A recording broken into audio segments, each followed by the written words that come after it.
This is 5AA News. Always Adelaide. Sunny and 29 today with the 6 o'clock news. Good morning, I'm Mel Usher. Had a collision? Get in touch with FIVEAA Panel Services and have your car returned to its former beauty. There's been a house fire at Kilburn. Crews were called to D Avenue around 8:30 last night. It's understood the fire started at the back of the property. The occupant tried to slow the blaze before the MFS arrived. A fire at a Payneham business is under investigation. The alarm was raised at an accountancy firm on Payneham Road in the early hours of this morning.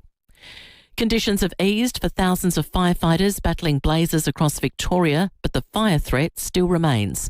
More from Kiara Parker. Emergency warnings remain in place for a fire west of Walwa that continues to burn out of control. An emergency warning has also been issued for Iwillipi, where an out-of-control fire at Carlisle River is threatening homes and residents are being told it's too late to leave. Multiple other warnings have been issued for several other fires.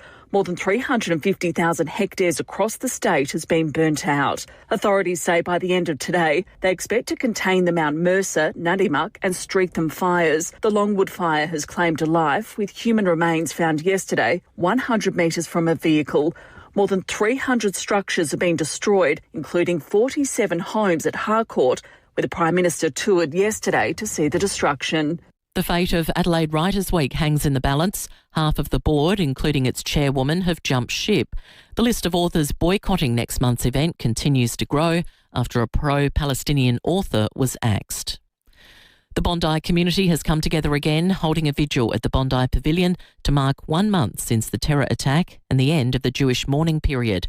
Hundreds gathered to pay their respects to those who died and were injured in the shooting. The Governor-General, New South Wales Governor, members of the Jewish community and Bondi lifeguards were also on hand. Michael, the father of the youngest victim, Matilda, paid tribute to her. You know, she was a typical 10-year-old Aussie girl. She loved to laugh, dance, sing, lots of dancing, lots of singing. Meta has wiped more than 500,000 accounts since the under-16 social media ban came into place. Dennis O'Kane has more. It's been just over a month since the federal government's social media ban came into force for those 16 and under. Meta says it's taken down more than 130,000 Instagram accounts, 173,000 Facebook users, while nearly 40,000 threads have been deactivated. The social media giant has slammed the federal government, though, claiming the ban is failing to increase safety for young Australians. The United States-based tech giant wants the Commonwealth to engage and instead require app stores to verify age and obtain parental consent before children can download any app. And the Golden Globes will be held today. There's a big Aussie contingent up for awards, including Rose Byrne, Joel Edgerton, Jacob Elordi, Adelaide's own Sarah Snook and Nick Cave. Now turning to 5AA Sport. Get to Agostino Mitsubishi, Nailsworth and Mawson Lakes for the Outlander ES. Drive away from just $39,990. And it's good morning to Jace Kemp. And a good morning to you, Mel. We'll begin with some cricket, and the Adelaide Strikers' finals hopes have been dashed after losing to the Perth Scorchers at Adelaide Oval. Mitch Marsh blasted 88 from 51 balls to lead the Scorchers to a 32-run victory. Out into the deep, we'll see it close out. 200 will come up. It's a 32-run victory for the Perth Scorchers. A road trip, and they'll move up into second spot. That audio thanks to Fox. To tennis, and the Adelaide International will get underway at Memorial Drive this morning. Aussie stars Alexei Poprin and Thanasi Kokkinakis will both be competing on day one. Meanwhile, Daniil Medvedev and Arina Sabalenka have won the singles crowns at the Brisbane International. To football, and Manchester United has crashed out of the FA Cup after losing to Brighton 2-1. And finally, NFL wildcard games will continue today. The Bills currently lead the Jaguars at the end of the first half, while later this morning the Eagles play the 49ers and the Patriots face the Chargers. And that's the 5AA Sport. Now the 5AA forecast, and today sunny 29, sunny tomorrow 31, Wednesday sunny and 30, Thursday partly cloudy 27. Right now it's 14 degrees on 5AA, always Adelaide. Hi, I'm Lynn Andrews. The Lynn Andrews team have seen a lot of change in real estate over the past 50 years, but one thing remains unchanged: our passion to help people invest in their future. to build strong property portfolios in either the residential or the commercial sectors. Our commitment to property investment over the years means we have a wealth of knowledge to share. We're here to help you. Visit lynandrews.com.au. Steinborner Automotive in Gawler, Nuriutpa and Clare has always been well worth a trip, even more so with their 42nd birthday sale. Steinborner has purchased over 400 certified vehicles, SUVs and 4x4s, all with free roadside assist, and ripped $500,000 off normal prices across the range, with $1,500 trade-in bonus on all trade-ins. Plus, deals on new and demo Hyundai, Ford, Mitsubishi, Jack and Mazda. Visit steinborner.com.au. Did you know that 1 in 3 Australians live with metabolic syndrome? A series of conditions affecting metabolic health. That's why CMAX is conducting a clinical trial for a potential new treatment and is seeking healthy volunteers aged 18 to 65. Participants will spend 8 nights at CMAX in Adelaide CBD, attend 1 follow-up visit and get paid for their time. Your involvement could make a difference to the lives of thousands. Interested? Apply at cmax.com.au. I'm high! Mate. The Excelsior Hotel has always felt like home. And for seniors, it's always been great value with 20% discount on selected bistro meals. Yep, 20% off. Feeding the whole family? Bring them all Saturday or Sunday for live acoustic music from 5 p.m. And kids eat free. Some conditions apply. The Excelsior Hotel feels like home, but better. You just know it's a Barreau Hotel. At Complete Care, we're more than just a care provider, we're a family. As we celebrate our 10th year, our mission remains the same, to empower our specialised team of carers and client service managers to help our seniors live independently. We provide personalised services including cleaning and home maintenance to social support and transportation. We look after you like family, offering a warm, caring touch that sets us apart. At Complete Care, we're the company with heart. Complete Care with a K. When it comes to reducing pain and rebuilding strength, Kiesa leaves nothing to chance. Our university-qualified health professionals don't just treat problem areas.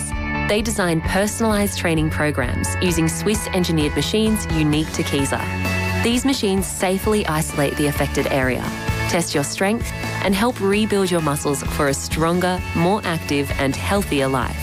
Kiesa, building strength with precision in Norwood and Glenelg. 5AA Summer Breakfast. Jonathan Edwards And Casey Trelaw.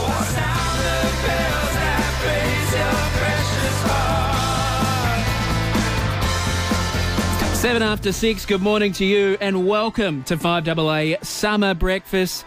David and Will not too far away. They will return next week. But Casey Trelaw joins me again this morning. We've got a huge show. We're going to hear from the winner of the Greek Blessings of the Water down at Henley. We're going to pull that apart. It's a pretty interesting event if you've seen it. Hundreds of people throwing themselves into the water to try and receive a gold cross. We're off to the US. The Golden Globes on today.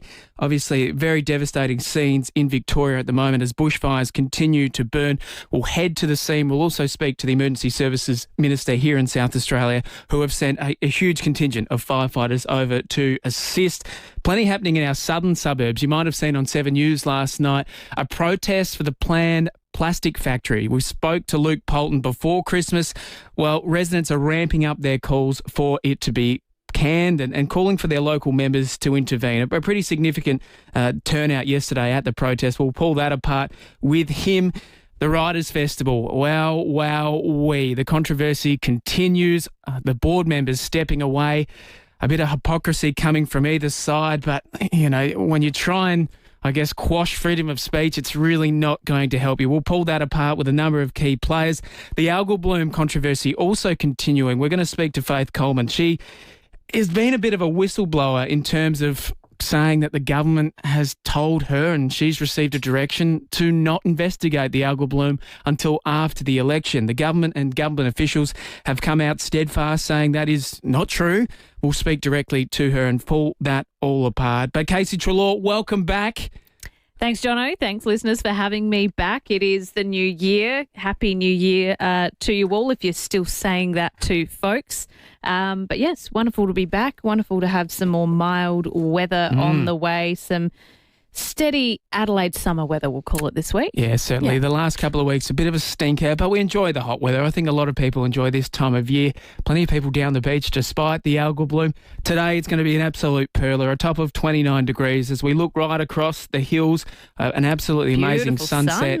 sunrise. Sorry. Sunrise Get that one right. on the way. So much happening. And as I mentioned, Casey, we're going to speak to the winner of the Blessing of the Waters down at Henley yesterday, because it's a pretty amazing thing. There's been controversy in the past, winners fighting over the cross, and it's got me thinking. And this morning we've got a $100 Kent Town Hotel voucher to give away, one of the best pubs in town.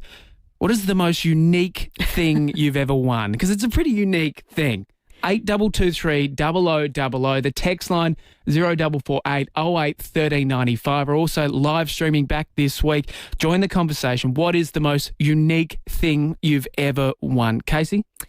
Well, for me, we were reminiscing on this before. It goes back to my childhood. I was 5 years old. I won a colouring in competition. I won a stuffed gorilla and it became the childhood toy. It went everywhere with me. If I had a doctor's appointment, the gorilla would come with me. It was, pretty unique. And it's interesting, like as a 5-year-old, now 30, something approaching mid-30s, shall we say, that we still remember that. But the Blessing of the Water is quite unique because not only do you win the cross, but theoretically you win a year of good luck. Now that sounds like the ultimate prize to me. A very unique prize. 8223 0000. It can be the weirdest and most wonderful thing you've ever won. A spoon competition, egg and spoon races, egg and aren't spoon they great? race, something weird and wonderful. Do you win the egg, or what's the prize for an egg and spoon race? I don't know. I can't really remember. Someone will tell us. What's the most unique thing you've won, Jonno? Well, I don't know about winning, but I reckon that I'm going to call it a win and with the Adelaide International being in town this year, I remember it would have been early 2000s when the Adelaide International was in full swing. Leighton Hewitt was in town. He was absolutely dominating at the time, and I was a younger fella, and I just jumped off the jumping castle, and Leighton Hewitt was doing autographs, and I didn't have anything to get signed. I didn't have a tennis ball, you name it, didn't have it. But what I had is my shoes were off because I was on a jumping castle, so I decided to get Leighton Hewitt to sign my shoe. Do we still have the shoes? I still have the shoe, size, whatever they are. That's a great prize. You know those, what's this? Is it Spenless shoes that you go and get? The white, Yes. whatever they are. Still got it to this day. 8223 0000. We want to know. They might be worth something now. Wow. Well, I don't know. I think there's a few people floating around with Leighton Hewitt's signatures at the moment. But 8223 0000. We want to hear from you. What's the most unique prize you've won, or even the most unique competition you've won? 8223 0000. We want to hear from you. And we mentioned a short time ago, Casey, but the Adelaide Writers' Week is in huge controversy at the moment. We've seen a number of board members step down after, a pro-Palestine author was axed. Yeah, every year it seems this festival attracts controversy. Oh, absolutely. I mean, we are the what do we call it? The state of festival, the festival state. And when these festivals come under threat, it sort of begs the question, what can and can't we have as a part of these festivals? And the fact that, the authors are speaking with their actions. We've seen a mass exodus. We've seen both sides of government get involved and have their say as well. So watch this space as to whether or not this event actually still goes ahead. Yeah. It's pretty hard to... I mean, who's left? Well, that's what I mean. I'm not sure on the total number of lineup of authors, but we've seen dozens leave already. I'm sure there's not another 50 in the ranks willing to go ahead. And look, I don't know how many people actually go to the Writers' Festival. I'm sure that there's a big contingent out here in South Australia that don't really give a rat's about it. But I think most people will agree it's pretty hard to, I guess, chastise or try and stop freedom of speech when it comes to authors, because at the end of the day, they are the people that write and express opinion, and that's their job. Similar to us on the radio this morning, no one's in here trying to tell us what we can and can't say. And it depends on the audience for these authors as well. I mean, whether or not you're a polarising figure, you're not going to be attracting the masses necessarily, to your talks. So... God, it's such a messy one, isn't it? Plenty to play out. If you'd like to join the conversation, you can do so. 8223 0000. We want to hear your unique wins or what you might have won that is a bit left field, 8223 0000. Easiest way to win a $100 Kent Town hotel voucher. We'll take a break and we'll come back with your calls. Planning your next holiday? The local travel experts at Spark Travel are just a phone call away. Reach out today for a chat and let's start planning your holiday together. Spark Travel, where the journey begins with a conversation. sparktravel.com.au. Mark Boris is the mentor who keeps choosing stories over spreadsheets and keeps feeding those big ideas. So keep good company with the Mentor podcast. Mazda's 2025 play clearance is on now. Don't miss incredible drive-away deals across select 2025 models. Take on the toughest terrain in the top-of-the-range Mazda BT50 SP. Now from $68,990 drive away. Or get the job done with the worksite-ready BT50 XT 4x4 dual cab from $55,990 drive away. Hurry into your local dealership before they're gone. Price to clear and ready to move. The Mazda plate clearance is on now. Terms, conditions and exclusions apply. See Mazda.com.au for details. Sliding doors and windows, they've got one job, to slide open and close with ease. But what happens when they don't? Well, then you call our friends at Rollerco. Rollerco has parts for just about every sliding door and window ever made. Their range is enormous, way more than you'll find anywhere else. They can even give you advice on how to fix it yourself with minimal fuss. Do what I did. Call into Shop 3, 26 Jacobson Crescent at Holden Hill, or visit the website rollerco.com.au. They'll get you rolling.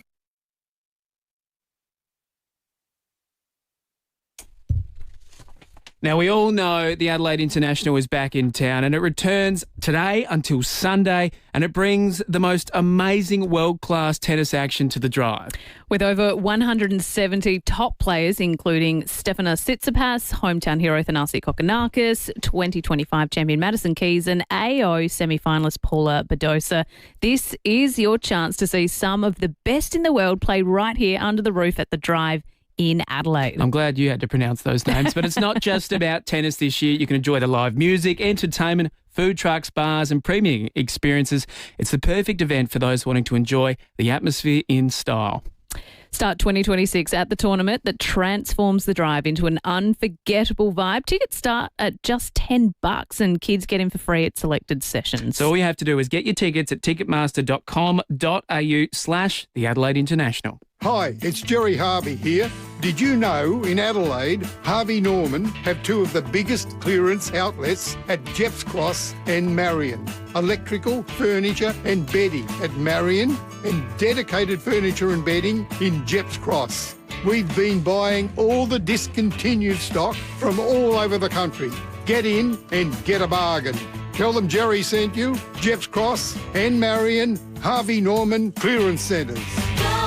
Tyre Power's Hot Summer Sale is a sizzling way to save on a hot range of Kumho tyres. Get the power to buy 3 and get 1 free on selected Kumho tyres, plus other hot offers during January at Tyre Power. Visit tyrepower.com.au. Hi, Mike Keelan here. Now, there's a difference between being served and being helped. Often at a big hardware franchise, you're just being served. But at Mowers Plus Salisbury, they are always there to help. It means you'll get what works for you from a huge range of brush cutters, blowers, ride-on mowers, chainsaws and so much more. Decades of know-how and a workshop that keeps everything you own running like new, including cylinder mower grinding and all types of blade sharpening. Google Mowers Plus Salisbury.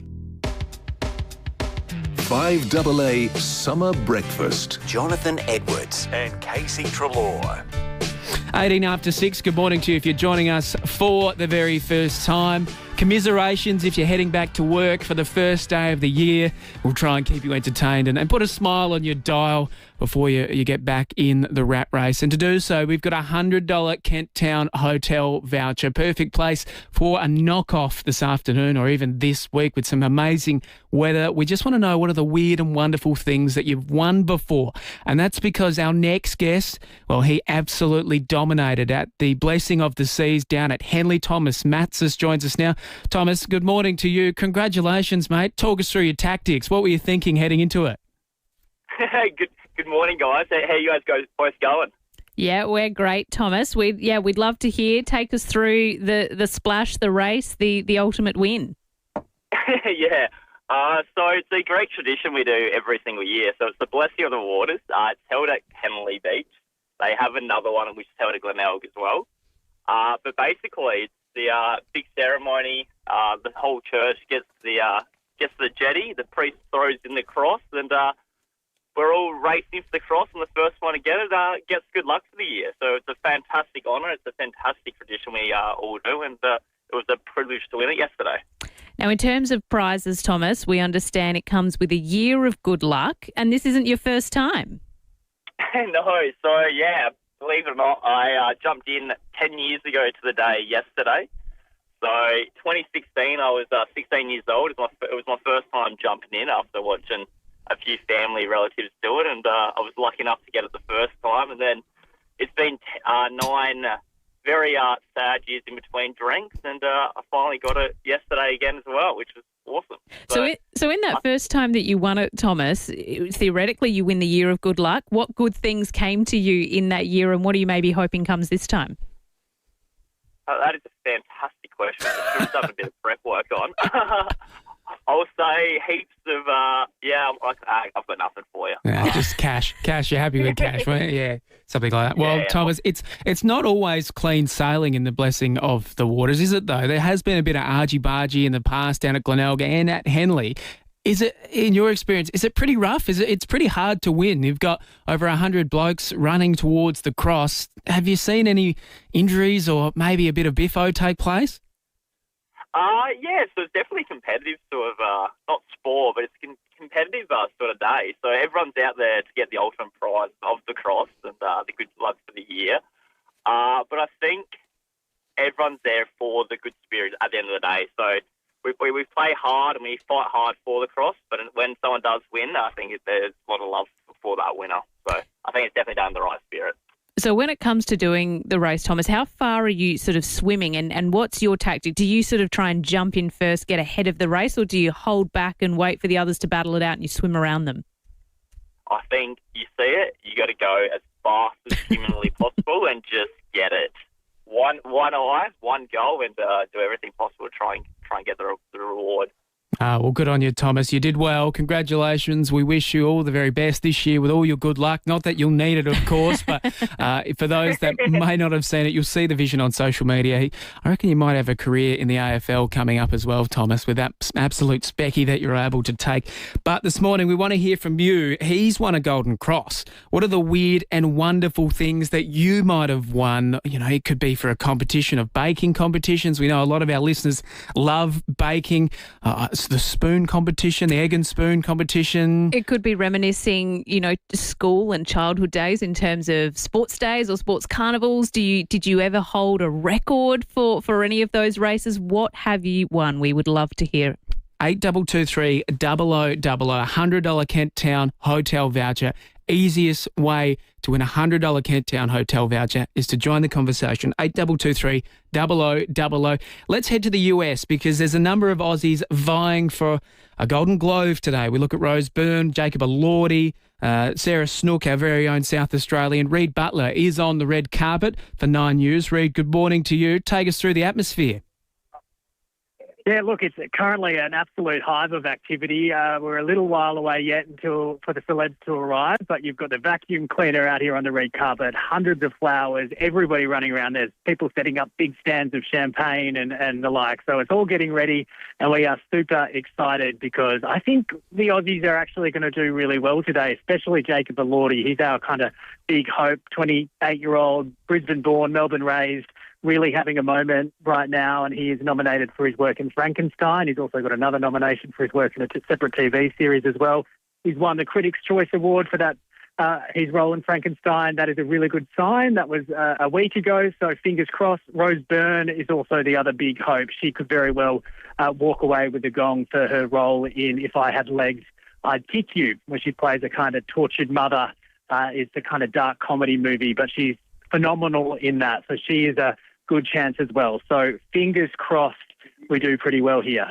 Fingers crossed indeed, Reed. Now, it seems as though, certainly in this short list of Australians doing well, we're seeing the new generation and the younger Australians sort of taking over in terms of topping these lists. We don't have a Nicole Kidman or some of the earlier people. We're seeing these younger people come through and shine from Australia. Yeah, absolutely, and I think that's so incredible to see just a new generation taking over Hollywood. You've got Margot Robbie as well, of course, who people like Jacob Elordi and Margot Robbie, they are, and of course still Nicole Kidman, they are just not just Australians doing well in Hollywood, they are at the tip top of Hollywood in terms of being on the A-list. Jacob Elordi, his name's being thrown around to be the new James Bond. He's a contender for that role. So this is just so incredible to see Australians just killing it here. And more than ever, it feels like we've just got this incredible wave of beautiful, fresh faces and amazing talent, and just doing us so proud here in Hollywood. Now, as a reporter on the red carpet, Reid, who are you most excited to potentially see? You know, as an Aussie, there's going to be a big lineup of celebrities there. Who's maybe your top few that you're hoping to meet? Not to keep banging on about him, but Jacob Elordi would be very cool to meet him. He lives around the area where I live, and you sort of see paparazzi pictures of him at the local coffee shop and the like, and you're like, oh, I wish I could have bumped into him because he's just so cool. He was so good in Euphoria, that massive show. It would also be very cool to see people like Charlie XCX. She's going to be presenting an award, the pop star. She'll be here walking the red carpet. We could potentially even have people like Taylor Swift here. I know she's in LA at the moment and is often at these award shows. So a lot of big names. But, yeah, I think the challenge always is, right, when they walk past, trying to get them to come over and talk to you. That's the hard thing. So I think I'll be yelling at a lot of these celebrities trying to get their attention, but we'll see how we go with them actually coming over and chatting to me. We'll see. You get rejected a lot in these situations. No doubt. Well, Reid Butler, you're the envy of many TV reporters in being able to cover the Golden Globes. Good luck today, and hope you get as many interviews as possible there in LA. Thank you to Reid. Thanks, guys. All right, we're taking your calls, 8223 0000. What is the weird and wonderful thing that you've won? I guess the most unique thing that you've won. Rob in Clearview, good morning to you. Hey, morning, guys. I was lucky enough to grow up on the northwest coast of Tassie. Big cycling culture there, and we used to spend all summer going to every town and going to cycling carnivals. When I was 14, managed to get third in a race, and for a 14-year-old to win an ashtray was just absolutely brilliant. I have heard of these, Rob. You know, you go back decades, and ashtrays were a regular prize. They must have been, plenty of them around. Oh, look, I suppose local businesses, everyone contributes for the carnival. So, yeah, there's lots of weird and wonderful things up for prizes. You know, you can win a fruit bowl, you can win anything.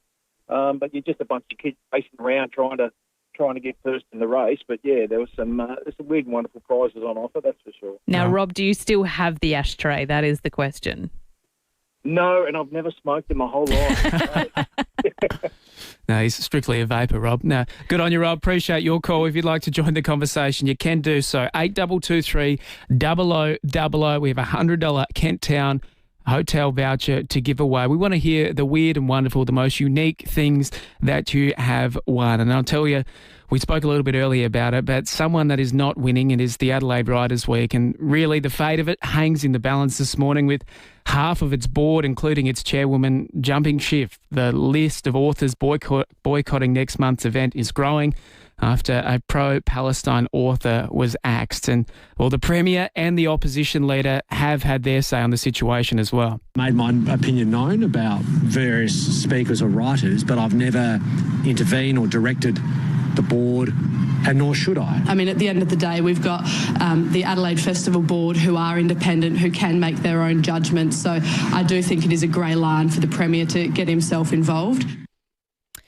Yeah, goodness. I mean, the fact that both our political leaders are needing to have a say on this, I doubt that there will be any, action come from the state government at all when it comes to Riders Week. As mentioned there, they are their own independent festival. They can make up their own mind, but the future of it, very, very much in doubt. Yeah, certainly. Hey, plenty of crime happening overnight. A suspicious building fire at Payneham. We will cross to the scene a little bit later this morning, and a police pursuit has ended with an arrest in the western suburbs after a vehicle was dumped in South Plympton. The female driver fled but was caught and arrested by police a short distance away. We'll cross to Sapole very shortly. But an interesting story that's come about this morning is South Australia is on track to have more deaths than births as it grapples with an increasingly ageing population. The state's population growth coming primarily from migrants, as we know in most recent years. It's been offset by negative new arrivals from elsewhere in Australia. So we're getting a lot of people from overseas, but not many people from interstate. And, well, it seems that young adults are tending to leave the state. As we know, we've had a brain drain here in South Australia. The government's been doing everything they can, both successive governments trying to do whatever they can to try and keep people here in South Australia. But a new report released today says the ageing population reflects less babies being born and more people passing away. Yeah, and I think that's for young families or people trying to have children as well. People are weighing up whether it's even worth it. I mean, it is so expensive to raise a child at the moment in the midst of the cost of living crisis, school fees. I mean, you just start looking at some of the costs to raise a child, and it all adds up, and people are second guessing it. But there's also issues around fertility and things like that too. So there's a lot of challenges when it comes to population growth, and certainly, having more births than deaths. Yeah, certainly. 14 degrees in the city, a top of 29 today, 31 tomorrow, Wednesday a top of 30, Thursday 27. It's set to be a magnificent week. We'll head to the 6:30 news and come back with your calls and more.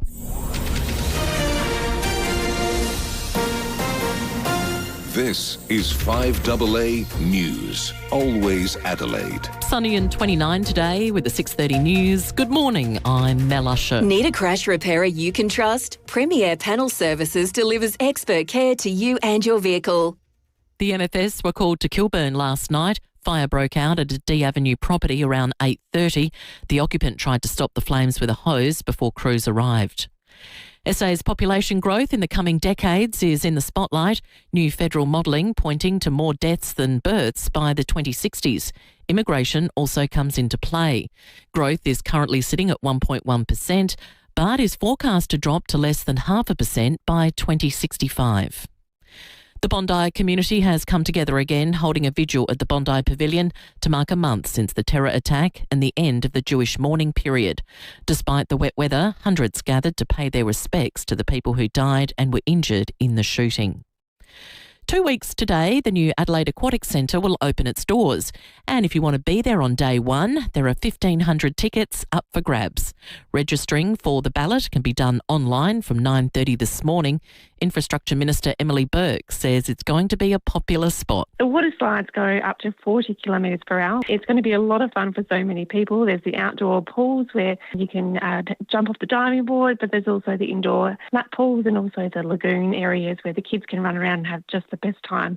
To access the ballot, go to adelaide-aquatic-ballot.sa.gov.au. Tech giant Meta says more than 500,000 Instagram and Facebook accounts have so far been shut down under the federal government's social media ban. New data reported in the Financial Review is the first glimpse into the ban's impact since it was introduced on December 10.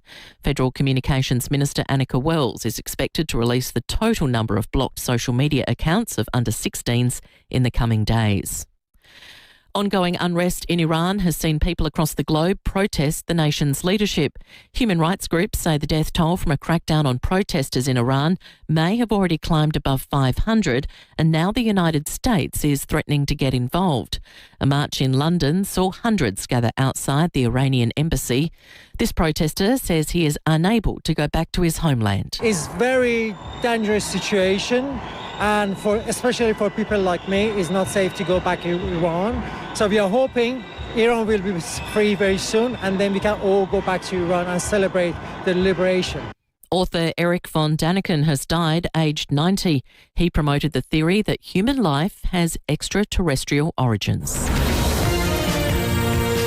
Now turning to 5AA Sport. Get to Agostino Mitsubishi, Nailsworth and Mawson Lakes for the Outlander ES. Drive away from just $39,990. It's over to Jace Kemp. Thank you, Mel. Let's start with cricket, and the Adelaide Strikers have been smashed by the Perth Scorchers, denying Alex Carey a happy homecoming. Mitch Marsh blasted 88 from 51 balls, including 7 sixes to guide the Scorchers to a 32-run victory. Oh, he doesn't miss this time. That is going to go all the way for Mitch Marsh. Oh, he picks that up powerfully as well. Oh, second tier. That audio thanks to Fox. To tennis and local star Thanasi Kokkinakis will be in action at Memorial Drive tonight for day one of the Adelaide International. The tournament will also feature Alexei Poprin and Maria Sakkari.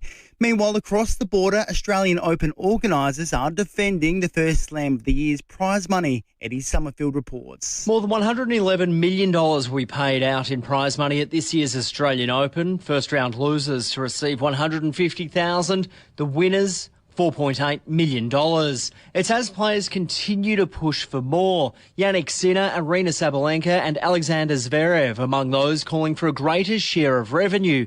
Tennis Australia doesn't publish the revenue figure for the first Slam of the year, but Tennis Australia boss Craig Tiley insists players are happy with this year's 16% increase in prize money. The NFL wildcard games are continuing today. The Bills currently lead the Jaguars 13-10 in the third quarter, while later this morning the Eagles will play the 49ers and the Patriots face the Chargers.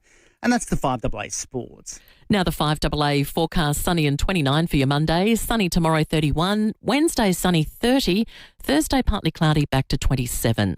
Right now it's 14 degrees on 5AA, always Adelaide. Gliderol Garage Doors have been manufacturing and installing garage doors direct to South Australians for over 50 years. So, if the new year's got you thinking about freshening up your home, order a new Gliderol Garage Door with operator before the end of February and the operator is free.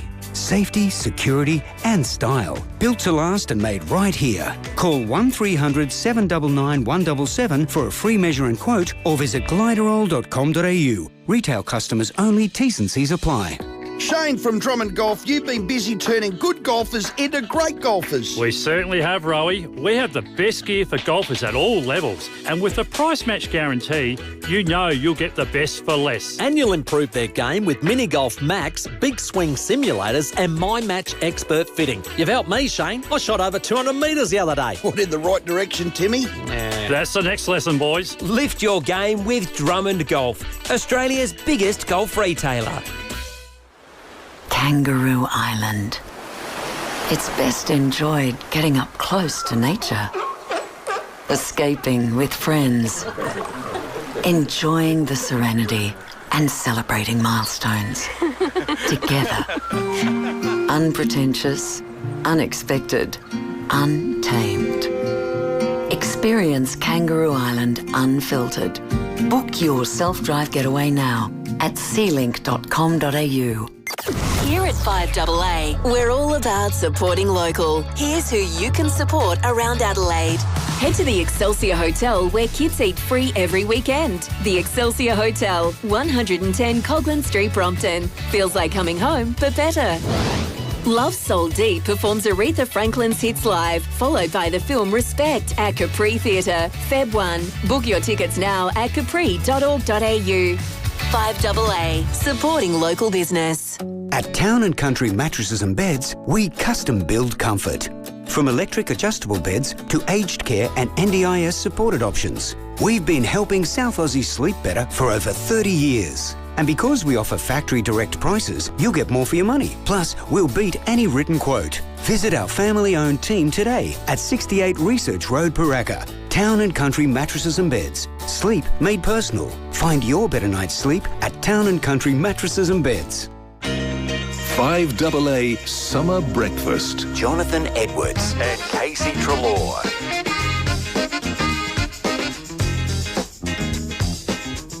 22-7, good morning to you if you're joining us for the very first time. 13 degrees in the city. It's looking like it's going to be an absolutely magnificent day, Casey. Absolute perla. The sun is just coming up over the hills. It's shining on the buildings here in Hindmarsh Square. It's looking incredible. But, Jonno, we've had plenty of feedback on the idea that South Australia will eventually have more deaths than births. Obviously, that's going to raise issues in terms of an ageing population, strain on hospitals, health services, aged care, all of that. So pretty concerning there. We've had plenty of people in the text line. Jack said the trouble is birth rate dropping with most hardworking Australians, but growing in families on government handouts, apparently a proven stat. And we've also had Anthony from Morphett Vale text in, people are having less children because they can't afford to have children. As we mentioned before, children are so expensive and the cost of living at the moment is skyrocketing. and everything just costs so much money. So why would you have your child if you can't afford to look after it? Yeah, I think it's certainly a decision a lot of people are thinking about at the moment. Turning to some more local news, and police are at the scene of a truck rollover at Inkerman, just south of Port Wakefield. They were called after a truck rolled over on the Port Wakefield Highway just south of Prime Road.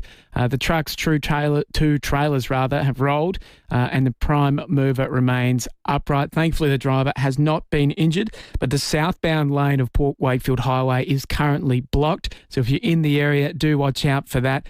And if you'll see or hear anything, do give us a call, 8223 0000. We're also taking your calls on one of the weird and wonderful things that you've won on the back of the Blessing of the Seas. We spoke to Thomas, the winner of the Henley Blessing of the Seas, a little bit earlier. We'd love to hear from you. What are those weird and wonderful competitions that you might have walked away with victory, or even walked away with a prize, which is a bit strange? We'd love like an ashtray. Like an ashtray. We heard from Rob. He was a 14-year-old that got an ashtray, and, well, thankfully he's not a chain smoker, so that's a win. But we'd love to hear from you. A $100 Kent Town Hotel voucher to give away. Join the conversation. Now let's head to Victoria, where unfortunately a life has been lost, some significant amount of properties lost in what have been truly devastating bushfires. Andrew McCormack is there for Sunrise. Andrew, good morning to you. Take us through what we've learnt overnight and the very latest from the scene. Morning, Jonno. Morning, Casey. Yeah, well, late yesterday afternoon, authorities made that grim discovery of a body around 100 metres from a car in a place called FIVEAA. This is at the Longwood bushfire in central Victoria, so they are still working to identify that person. But authorities have only really been able to get up there in the last sort of 12, 18 hours. Just such was the fire threat, and so many trees covering roads and so many road blockages there. So, look, the fear is that potentially there might be certainly some more properties that will be discovered to be damaged, and some 300 properties across the state now have been destroyed by this blaze. Many of them are homes and a lot of farms in this Longwood area, some 150 of which of those properties in this Longwood area where this, unfortunately, grim discovery has been made of this person. But the great news is that the Longwood fire, while it's not under control, it has certainly been downgraded from those emergency warnings to watch and act levels, which is just such a relief for the locals here. Chatting to one gentleman here who's got a thoroughbred farm for retired racehorses. He's lost his shed but saved his home. He had to kick out his bedroom window and jump in his car on Thursday afternoon to escape the fires, which just ripped through here. They came down in literally 60 seconds, jumped over a hill, and within, literally just minutes and seconds, it had engulfed his home. So in other areas like Harcourt, that's in between Bendigo and Castlemaine, sort of further north in the central part of the state, 47 homes there. We saw Prime Minister Anthony Albanese there yesterday with our Premier Jacinta Allen. I think she's heading further west to the Nadamuck fire, which is just near Horsham, which is where South Australian crews were called in to help out with that one. Several properties lost there. I think they even lost the local bowls club and a school there as well. So, look, to be fair, it is an absolute miracle that at this stage the death toll is just at one. The catastrophic levels of fire levels on the Friday, it was.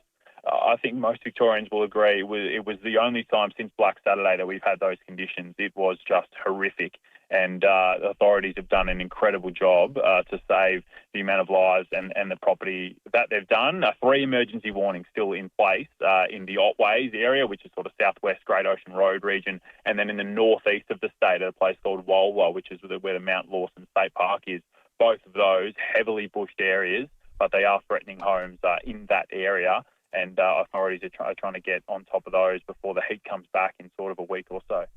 Yeah, the vision's been incredible, Andrew, especially, I mean, in these areas where these bushfires have ripped through, it's not just national parks, but heavily a lot of agricultural areas. You mentioned the thoroughbred farm. There's been a lot of beef farms around there. Vision of farmers opening gates and just letting their cows run just to try and find safety. We've mentioned that it's, a blessing that, okay, yes, there has been one fatality in these fires, but the stock losses, this will be a cost that will be counted for months to come. Oh, absolutely. The recovery effort, while the emergency threat is diminished, especially in this Longwood area, the fire is still active, but now the recovery begins. And an incredible. I mean, this area, it's there's a lot of wineries. There's a lot of it is a real thoroughbred heartland, especially not just for Victoria but Australia. Areas like the Lindsay Park team, the Hayes team, that they sadly lost 7 horses, but saved hundreds in an operation that was just absolutely remarkable, to get hundreds of horses onto floats in the space of 10 to 12 hours to get them and evacuate them to safety. But yeah, the recovery is going to be a long-lasting in this area, and getting feed now in for stock that have survived is the big issue, I think, for farmers, because a lot of the hay and things like that they stock up for the next sort of 6-12 months has all been destroyed. So I've seen hay trucks coming in to drop off feed for farmers in the area who have been affected, which is great that they've been able to get through.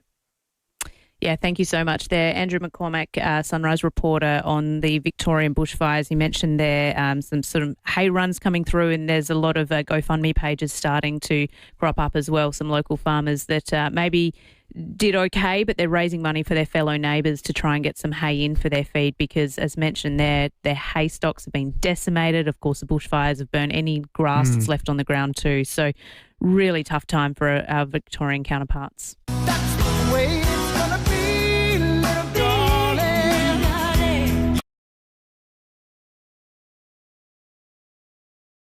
A little bit early in the morning for the horses. Usually people have had a couple of cartons before they jump into this. But down south at Galway, a local community has banded together with the help of Daryl Braithwaite to raise money for those businesses affected by the algal bloom. And unfortunately, ticket sales haven't been exactly what they had hoped for, but one of the organisers joins us now, Tamara McRobbie. Good morning to you, Tamara. Have you seen an uptake in tickets? And I guess talk us through why you decided to organise this event. Yeah, we've seen a huge uptake in tickets, thankfully. We're still not there, but we've definitely had a jump of about 500 over the weekend, which is absolutely amazing. I suppose this concert was originally brought to us by a member of the community who thought it would be a great idea to try and raise some funds. They brought it to us because we are a local community group who runs free events for our community. Now, obviously, this event isn't free because we're trying to raise money. So it's kind of brought to us, and we've just run with it. And unfortunately, we had a financial backer at the beginning who pulled out. So what's happened is we've really tried to just do this without any money, and ticket sales at the beginning we were then hoping would help pay for advertising and promote it, and it just hasn't happened. So as of, I think, Friday when we went on Channel 7, we only had just over 800 ticket sales, which didn't even cover the cost of the performers, and they had to be paid before the end of the year. So we were really, really struggling, and thankfully Channel 7 came on board and just absolutely blew it out the water. Yeah, Tamara, I'm regularly frequent the Galway area and the South Coast, and obviously we heard about it, I think, back when it was initially announced that the concert was going to be going ahead, and we saw a bit of it on social media. But as someone that frequents that area and is on sort of the local social media pages, it's been really hard to find any further information about it. What is the plan in terms of, you mentioned the marketing budget isn't there, but what is the plan to ensure that the community does know that this is going ahead? Tickets are available. People need to be buying tickets and supporting this event. So, what's the tactic now to ensure that it is front of mind for people down there? Essentially, just keep on pushing it. I think it's funny you say that. So one of the things that came crystal clear to me the other day was that people don't they're living and they're present, but they don't actually see what's going on, and that was crystal clear to me. The other day, someone commented on Facebook that this is the first that they've seen of it, and now it's cancelled. And that was one of the where the news story said it was a flop. I work with that woman. I've talked about it at work, and there's been a poster in our staff room for months, and she walks past it every day. So this just shows me that people aren't looking when they're around. It's been in the mall for months as well, in the Galway Mall. It's been on the TV screens in there. We do have signs in and out of town now. They're only a recent addition because we did have to pay for them. But it has been around, and I want everybody to know that there is no way we are cancelling this event. We can't. We'd lose money, and we've got no money to lose. But it is going to be a glorious 26-degree day. It is going to be absolutely stunning down here at Galway. Tickets are only $50, which for 4 amazing acts, and Daryl being one of them, is just really, really good value. We've got our local sporting groups. We've got Rotary Lions all involved doing food stalls and running the bar on the day. And it's just going to be an amazing community event.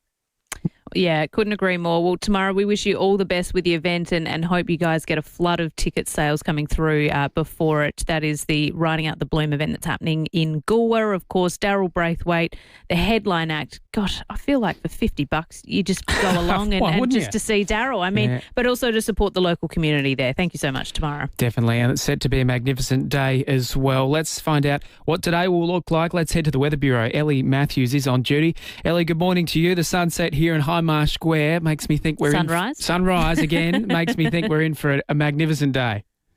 By the sounds of it, Jonno, you've already finished your work day then if you're talking about Correct. the sunset there. But yeah, so we're in for a pretty good day, if you like, these settled sunny conditions.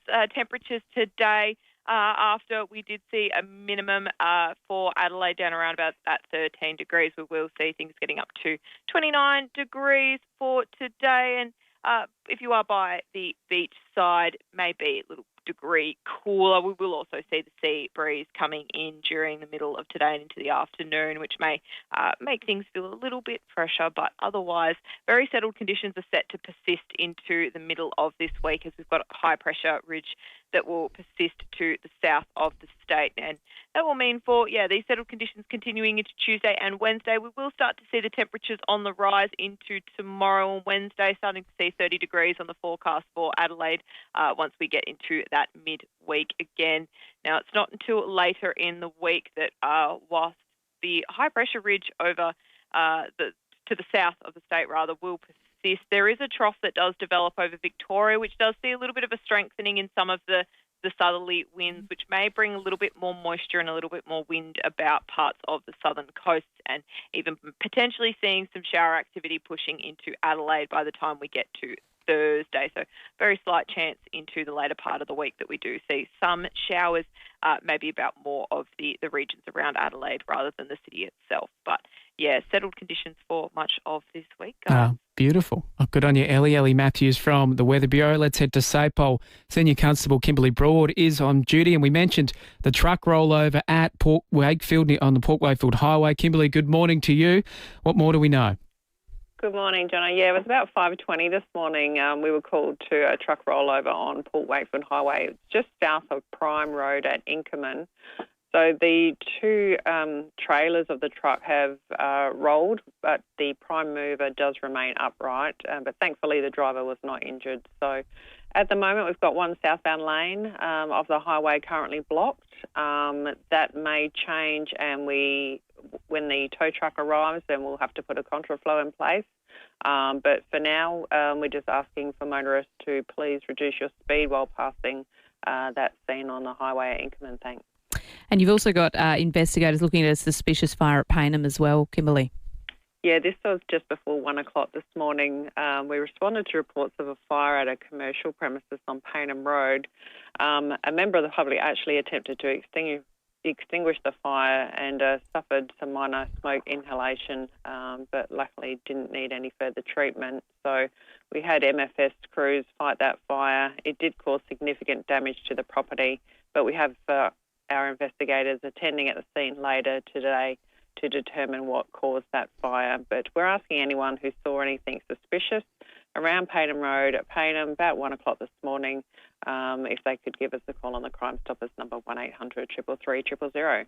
Fantastic. Senior Constable Kimberly Broad there from SAPOL. Some events happening there overnight, Jonno? Yeah, absolutely. We'll cross to the scene of that suspicious business fire a little bit later. But first, let's check traffic. We'll come back with your calls, your texts and much more. Roads looking really good for the run in this morning. Accident and breakdown free, which is good. Got some road closures in the city around Victoria Square for the Tour Down Under setup.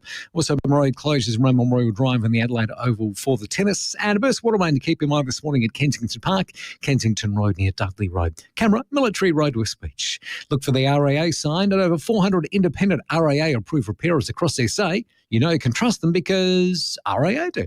Adelaide's most accurate traffic on 5AA. You've selected your block up on the river. Your mind is buzzing with ideas. This is going to be the best river home ever. Raised high, breezes flowing, great times ahead. But first, you need to walk through the Selector Homes display village and let your design ideas flow. Selector Homes have been creating holiday homes for over 25 years, and they are experts in building pole homes. Selector Homes and Building Solutions Display Village, Port Wakefield Road, Burton. Visit selectorhomes.com.au. How far would you go for your dream kitchen? And how far would you go to not deal with organising all the trades? How about 15 minutes up the freeway to Balhanna Kitchens by Design? 2, the largest showroom in the Adelaide Hills. Custom build your dream with our award-winning designers. Plus, we can manage the installation and all sub-trades at a fixed price. Balhanna Kitchens by Design. It's not too far to go to make your dream a reality. balhannakitchens.com.au. Now, are you looking for the perfect day trip, a place that caters for groups, a place that can offer set-price lunches including a hot Dutch lunch, coffee or tea, and maybe a slice of homemade cake? The Netherlands, perfect for a day trip. And by the Netherlands, I mean the Dutch Pantry that's in Klemzig. It's like a little Dutch village where you'll find authentic Dutch products, fresh produce, freshly baked cakes, and a cafe bursting with delicious Dutch meals for brekkie, brunch or lunch. Now, if you're a coordinator or a carer looking for a new experience for a group, give Ange a call and ask about her set menu option. And while you're there, take a leisurely stroll past the windmill, admire the tulips and the collection of Delft Blue. Experience the Netherlands right here in SA at the Dutch Pantry located on OG Road, Klemzig. You just got to look for the big windmill. Got a brand new whip, but it don't need keys. Push a button for it now, but don't ever push me like... Word gets around quick. The turbocharged Kia K4 hatch just landed in Australia with wireless connectivity and charging, local tune suspension and a wide sunroof, all in one sporty hatch. It's what makes the petrol-powered Kia K4 hatch one of the best new hatches on the market. Visit your local Kia dealership today to test drive the Kia K4 hatch. Kia, movement that inspires. Aussie kids are active kids, creative kids, sporty kids. Are you a Weet-Bix kid?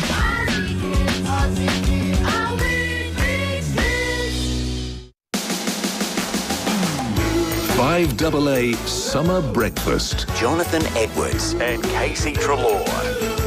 4-7 yesterday, a significant turnout down at Old Ranella for a community protest to call on the government to intervene and stop the building of a plastic factory just near a whole group of homes at the site of the old Hyde Hardy's winery. Luke Polton has been the community advocate calling for, I guess, the government to intervene and to stop his local community to becoming, I guess, a factory wasteland. That's what they're seeing it become. Luke Polton joins us this morning. Luke, good morning to you. A significant turnout yesterday.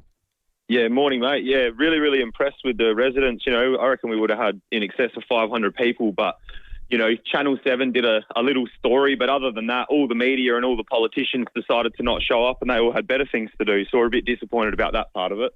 Luke, can you tell us the latest in terms of the application for this plastics factory and what the community's saying now?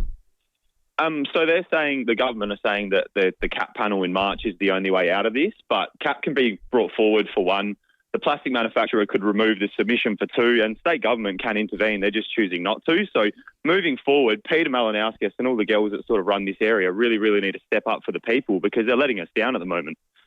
What's the biggest concern for the local community? I know we've heard, the concerns regarding microplastics, the noise, but really describe for people at home, this factory is going to be slap bang in the middle of a brand new housing estate.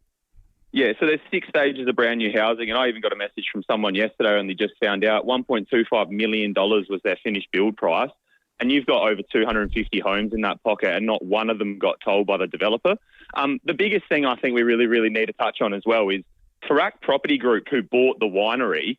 If people actually do a bit of research into whether or not they own shares in Technoplas, and then you can ask yourself whether these public statements that keep coming out are actually worth anything they're written on or not, because there seems to be a lot of conflicting information that doesn't really sit with the planning submission that they submitted. Look, it appears, based on your event yesterday, that the community voice is only growing louder. Obviously, we've heard from you. You're acting as an advocate, but the community's all banding together and there's more and more people jumping on board opposed to this now. Does it seem, do you think you have a chance in terms of maybe having a win at putting a stop to this? Of course we have a chance, because this is what the government don't want. They don't want citizens all banding together on a common issue. They try and put you down, they try and belittle you, and they try and discredit you by getting all these naysayers on the social media forums. But at the end of the day, this can be stopped. People power is huge, and this is what everyone needs to remember, that if you band together and work together, you can make things happen. And what Peter and his team have done here is not acceptable. We will not accept it, and we will not go away until he deals with it, and he needs to accept that. There's been some comments you mentioned saying that, this is going to create jobs for the local area, and residents are shutting down a business that will hopefully, increase incomes and everything into the community. What do you say to that? Well, I'll dispute that, because there's 36 or 38 jobs total, and a lot of them looks like they're coming from the St Mary's plant. But you got to remember that this zone is a mixed-use zone, and it could be a space like Bowden. So, we could have markets that would employ people. We could have shops. We could have cafes. We could have high-density housing over there. So can you imagine even the construction phase, how many people this could employ? And then if we had, say, markets there every single week, you would have a sea of people from South Australia coming to our area, spending money here. So, I do not agree with this job comment. That's one of the biggest flaws of the argument, is that people are saying there's hundreds of jobs. There is not hundreds of jobs. It is a 24/7 automated plastic injection moulding facility, and they ship products all over the world. There is no dispute that jobs need to be in South Australia. There's no dispute that we need property over here, but a 24/7 plastics factory is not the correct use of that zone, and it's actually in the application that it needs to be changed to light industry for it to go ahead. Well, no doubt the community voice is growing louder and stronger there, thanks to your advocacy work there, Luke. Luke Polton there, an old Ranella resident, making his voice known. And as we saw yesterday, a group protest, more and more people jumping on board opposing this plastics factory. Local news and information first. This is 5AA News. Always Adelaide. Sunny and 29 today with the 7 o'clock news. Good morning, I'm Mel Usher. Had a collision? Get in touch with FIVEAA Panel Services and have your car returned to its former beauty. There's been a commercial fire at Payneham. Senior Constable Kimberly Broad says the alarm was raised at an accountancy business on Payneham Road in the early hours of this morning. A member of the public actually attempted to extinguish the fire and suffered some minor smoke inhalation, but luckily didn't need any further treatment. So we had MFS crews fight that fire. It did cause significant damage to the property. And the MFS were called to Kilburn last night. Fire broke out at a D Avenue property around 8:30. There's been a truck rollover at Inkerman, south of Port Wakefield. It happened just before 5:30 this morning. The truck's two trailers twisted, but the prime mover remains upright. The driver wasn't hurt. Victoria's bushfire disaster has taken a deadly turn as authorities warn it could take weeks to control the fires that have destroyed hundreds of buildings and dozens of homes. A person was discovered in the Longwood Fireground yesterday afternoon. Emergency warnings remain in place in selected areas. Chief Fire Officer Chris Hardman telling Nine it's been a mammoth effort by firefighters. There's been some absolutely amazing work by firefighters, particularly on the northern flank of that fire. That's the part of the fire below Euroa. But it is important to know this is a really big fire. We're not going to be able to contain this fire in the next few days. It may take many weeks. Concerns of a fresh setback for AUKUS. A new class of subs is expected to be introduced by the Australian and British Navies in the 2030s, with 5 to be built in South Australia. A former UK defence expert has told the Herald Australia was not adequately informed about the shambolic state of Britain's submarine service. President Donald Trump has been briefed on fresh options for military strikes against Iran in response to the brutal killing of protesters. At least 200 people have died during ongoing unrest, with human rights groups warning the number could be above 500. The deaths have led to protests outside the Iranian embassy in London. This demonstrator welcomes US involvement. We want they engage as soon as possible because we don't want any more people get killed. And the Nobel Institute has shut down any chance of the 2025 Peace Prize being given to Donald Trump. The Venezuelan opposition leader suggested she might hand over hers to the US president. Now turning to 5AA Sport. Get to Agostino Mitsubishi, Nailsworth and Mawson Lakes for the Outlander ES. Drive away from just $39,990. It's over to Jace Kemp. Thank you, Mel. The Adelaide Strikers' finals chances have taken a big hit, going down to the Perth Scorchers by 32 runs. Alex Carey was best for the Strikers, blasting 71, Well, 88 from Mitch Marsh helped the Scorchers become the first BBL team in history to score more than 200 4 times in a single season. It's always tough to win on the road, so really pleasing with the way our season's sort of shaping up now. It's a big game for us, to try and solidify our spot in the top 4, and I thought we were outstanding. That audio thanks to Fox. Well, day one of the Adelaide International gets underway at Memorial Drive this morning. Emerson Jones, Ayla Tomlanovic and Alexi Poprin will be in action today, while Thanasi Kokonakis will take centre court tonight. Meanwhile, Daniil Medvedev has dedicated his Brisbane International win to his family back in Russia. 23 hours from where I live, so we're still young kids. It's not easy, but I decided to play this tournament. We thought we would be coming all together, so I stick to the decision, but my daughter actually had a birthday when I was here. So I kind of dedicate this to her first 1-year-old. And finally, Manchester United's woes have continued a week after their manager was sacked. The Red Devils have been knocked out of the FA Cup by Brighton, losing 2-1. And that's the 5AA Sports. Now checking 5AA traffic. Get Adelaide's best deals on air conditioning and solar from the name you know and trust, Mannix. Morning. She's looking A-OK for the running in today. Super light traffic, which is nice for a change. Do have some works to look out for. D2 is around Victoria Square for the Tour Down Under setup. Also got some road closures around the Adelaide Oval and Memorial Drive for the upcoming tennis. Adderburst Watermaid at Kensington Gardens to look out for. Kensington Road near Dudley Road. But quick look at the map. No great drama, so shouldn't give you any delays this morning. Early morning camera, Trimmer Paraded Grange.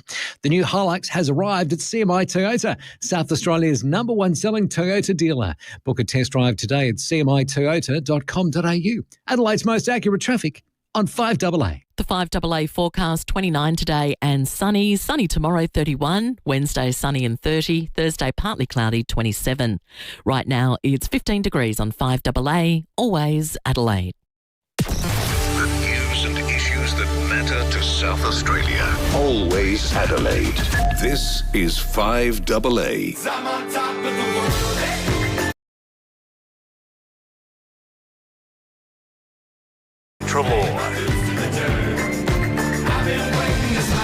7 after 6.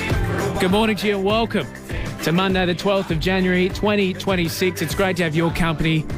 If you're heading back to work today, it's going to be a magnificent day, a top of 29 degrees. It's probably not what people want to hear, though. Well, going back to work with nice weather. We had a bit of a cold and breezy weekend, I guess. Yeah, well, at least when you're driving into work or when you go and get your coffee or you head out to lunch, you'll get a bit of sun this afternoon and maybe you'll be able to head down to the beach. A big show on the way. Do not go anywhere.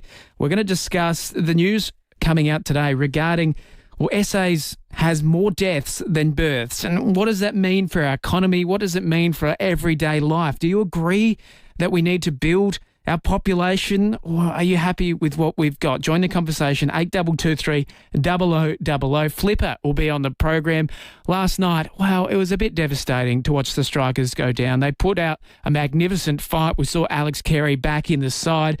He had a few of his children on the ground and they weren't a huge fan of the fireworks. If you saw that vision, it was pretty cute. But not the same to be said for the Strikers going down to the Scorchers. Faith Coleman will be on the program. Now, she's an ecologist. We've spoken to her before on 5AA Breakfast regarding the algal bloom. She's come out swinging, saying that she has been told by an unknown government executive to not investigate the cause of the algal bloom until after the election. It's been vehemently denied by the Premier and various chief of staffs in the government. We'll speak to her and get her side of events and what she has seen play out over the last week or so. The Adelaide International is in town. We'll speak to Tournament Director Alicia Mollick and we'll pull apart the Adelaide Riders Week saga that is just continuing to play out with multiple board directors stepping down, a significant number of riders stepping down and away from the event due to the call to remove a pro-Palestine author. Plenty to play out. And of course, crime is on the table. It smells like an election is in the air because it is in the air. The opposition and the government both coming out with a number of key policies over the weekend.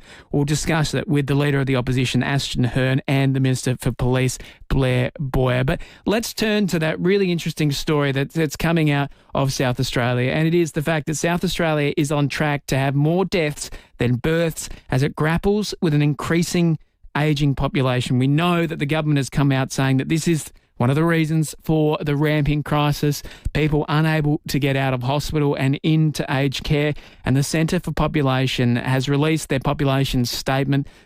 Treasurer Jim Chalmers has said, South Australia is facing a brain drain, and they're facing an issue of, yes, immigrants from overseas are coming in. We're not seeing many people coming in from interstate. And we're really not seeing people having as many children here in South Australia as we normally would. Mark McCrindle is the founder of the McCrindle Research Centre. Mark, good morning to you. Are you surprised by this statistics, or is this something we've probably seen coming? Yeah, no, this is a trend that South Australia has been on. In fact, all of Australia has been on, but South Australia and Tasmania tend to lead the charge here with the oldest median age in the nation and the lowest birth rate, and that's the case in South Australia at the moment. The birth rate's never been lower and continuing to trend down. The average age has never been higher, and that ageing continues apace. And yes, that interstate migration is slowing down as well. So that leaves really only migration as the pathway if there's to be a population increase there. And yeah, these have been trends a long time in the making, but as you said, in the next 30 years, it'll get to the point where we've never been before in our nation, where we have in a state more deaths than births, so we lead to that point of population contraction. When it comes to younger South Australians, so the South Australians potentially that maybe would be seeking to have children, are we seeing, Mark, almost the opposite effect where we're not having people come from interstate to SA, but we're actually seeing younger South Australians go interstate to seek, career opportunities or potentially, move to bigger cities? Yes, there is a bit of that, and that's been a long-term trend as well. Now, the pandemic turned that around for the few years after, where we saw South Australia and Adelaide particularly, because of affordability, end up increasing the entrance into the state, and some of those departures decreased. So there were some positive flows for a while. But yes, it's back to more of that normality, and it does tend to be young people that make that move interstate, chasing some of those job opportunities. And surprisingly, even though there's better affordability in Adelaide than everywhere else, it has been rising, and you've got people looking even to interstate regional areas for affordability. And we know that one of the key factors around the low birth rate is the affordability challenge of housing. Couples like to have security of a home before they start a family, and the harder homes are to buy, the later parents are starting families and the lower the birth rate. Mark, what research is happening, I guess, around fertility? I mean, admittedly, I'm a young person in a stable relationship. We are trying to have a family. Fertility is getting in the way of that, and it's happening for a lot of people my age, a lot of friends. It's not something we necessarily speak about publicly, but it's a lot of people, are having similar difficulties. What is there to say around, are we seeing more and more issues in terms of fertility? Is that something we need to look at more as well?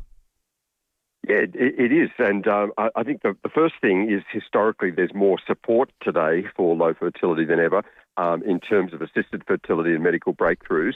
But probably one of the biggest factors is just the age at which couples are starting families. And that's why we had higher birth rates in the past, not just because people were planning on bigger families and that was more the norm, but because they were starting earlier and they ended up having more. And if we look at the numbers here nationally, the reason for this all-time low birth rate and the trend towards it to continue to slide is not that we've got more women choosing to have no children or ending up with no children. It's that has remained fairly consistent. It's the families, the women that were having two are having one, and that's now the most common number of children. All the women that were having three are now having two. So it's smaller families, largely because couples are starting later and largely because they're coupling later, and also just because the affordability challenge is so high, and all of that is driving lower births. So how do you think we address this, Mark? I think a lot of us would remember the baby bonus, and maybe that went the wrong way about it, but hey, it seemed to be somewhat successful. Do you think the government would be considering something like that again?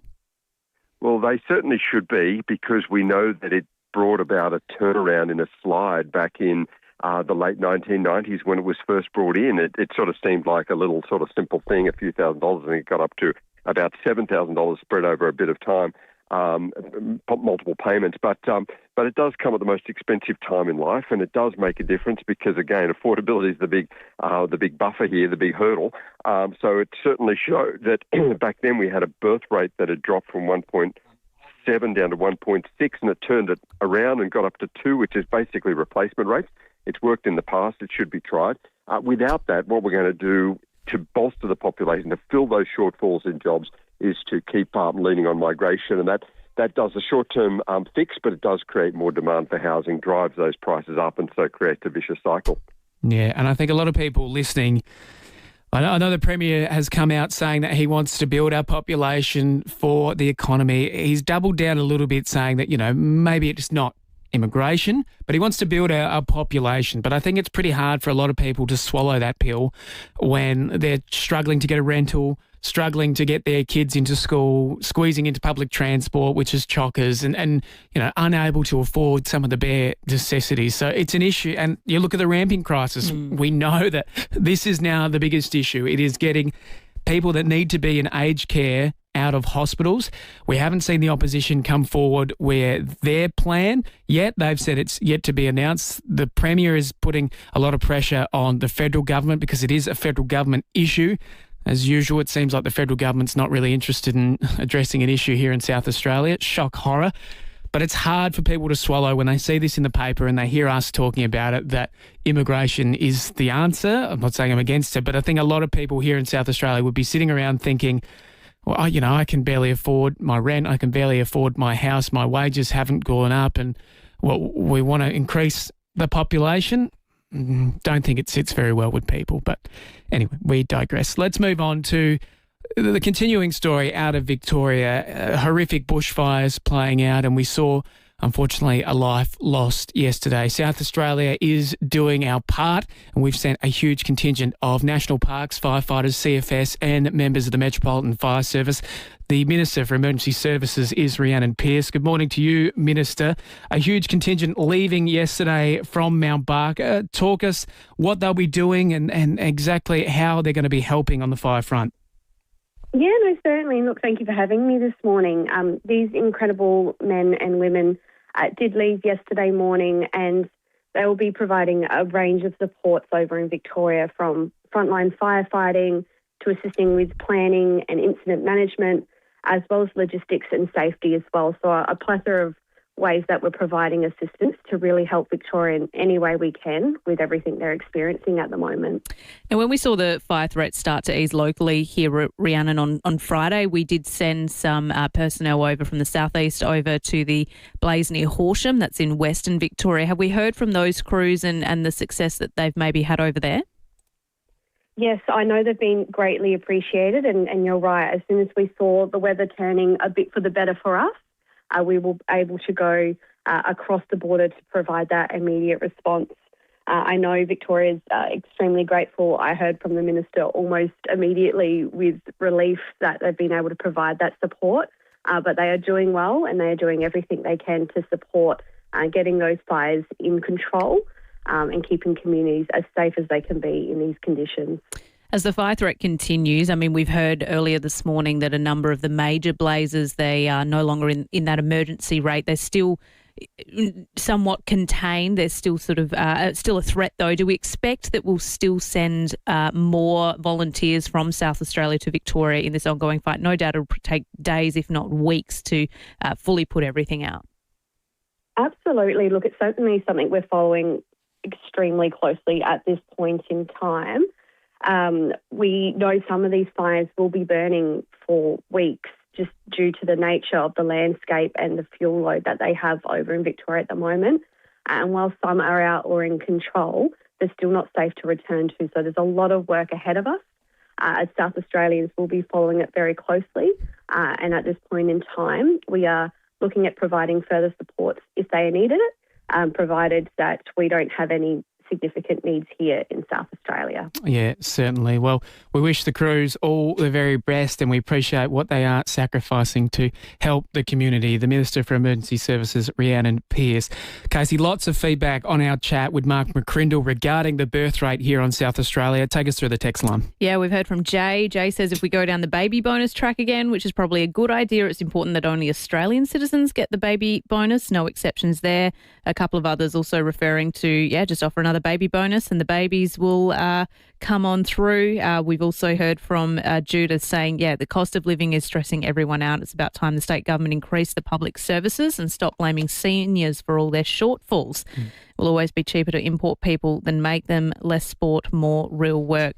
We discussed a little bit, Jonno, in terms of the idea of immigration, and it doesn't sit well with a lot of people, and people are concerned that we don't necessarily have the resources just to support the people we have here already. So the idea of bringing hundreds, if not thousands, tens of thousands, potentially more into South Australia, we barely have the resources right now as it is. I mean, our hospitals, the ramping at breaking point, that pressure is only going to get harder. Yeah, certainly. If you've got a thought on the matter, join the conversation. 8223 0000. Lines available. We'll check traffic and we'll pull apart it was a nice night for the Strikers with Alex Carey returning to the side, but a sad night with them going down to the Scorchers with Flipper.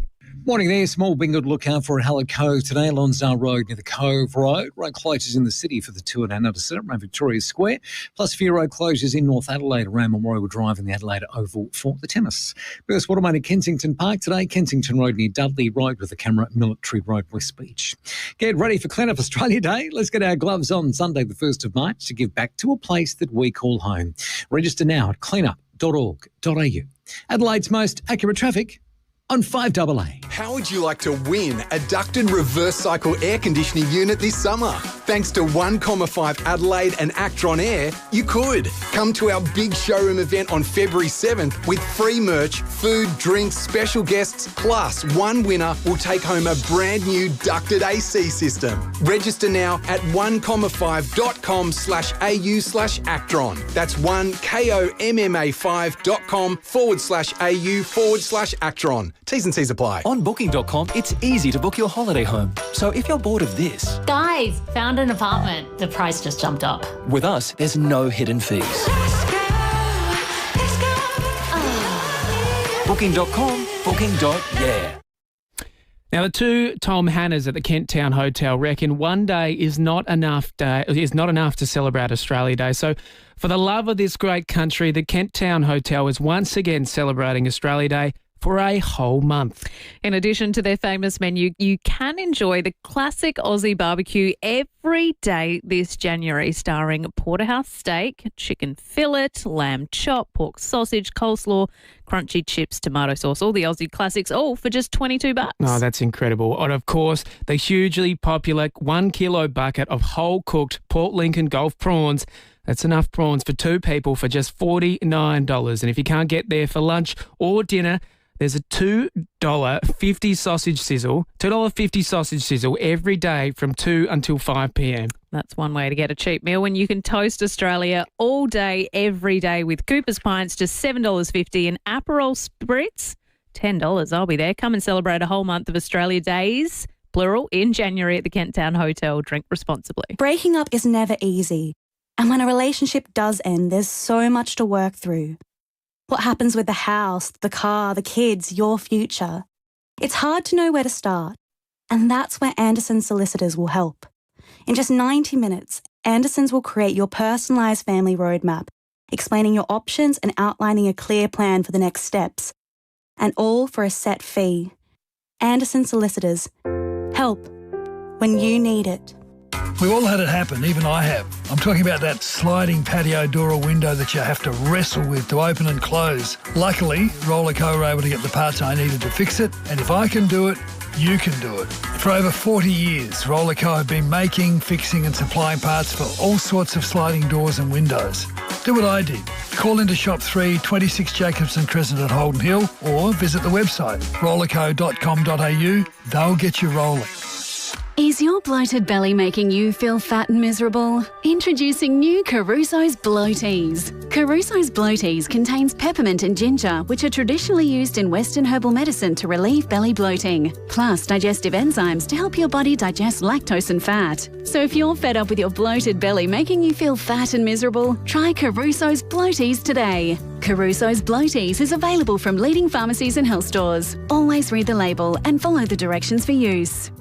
Know the news with Adelaide's 7 News. Don't miss Adelaide's leading news hour tonight at 6 o'clock.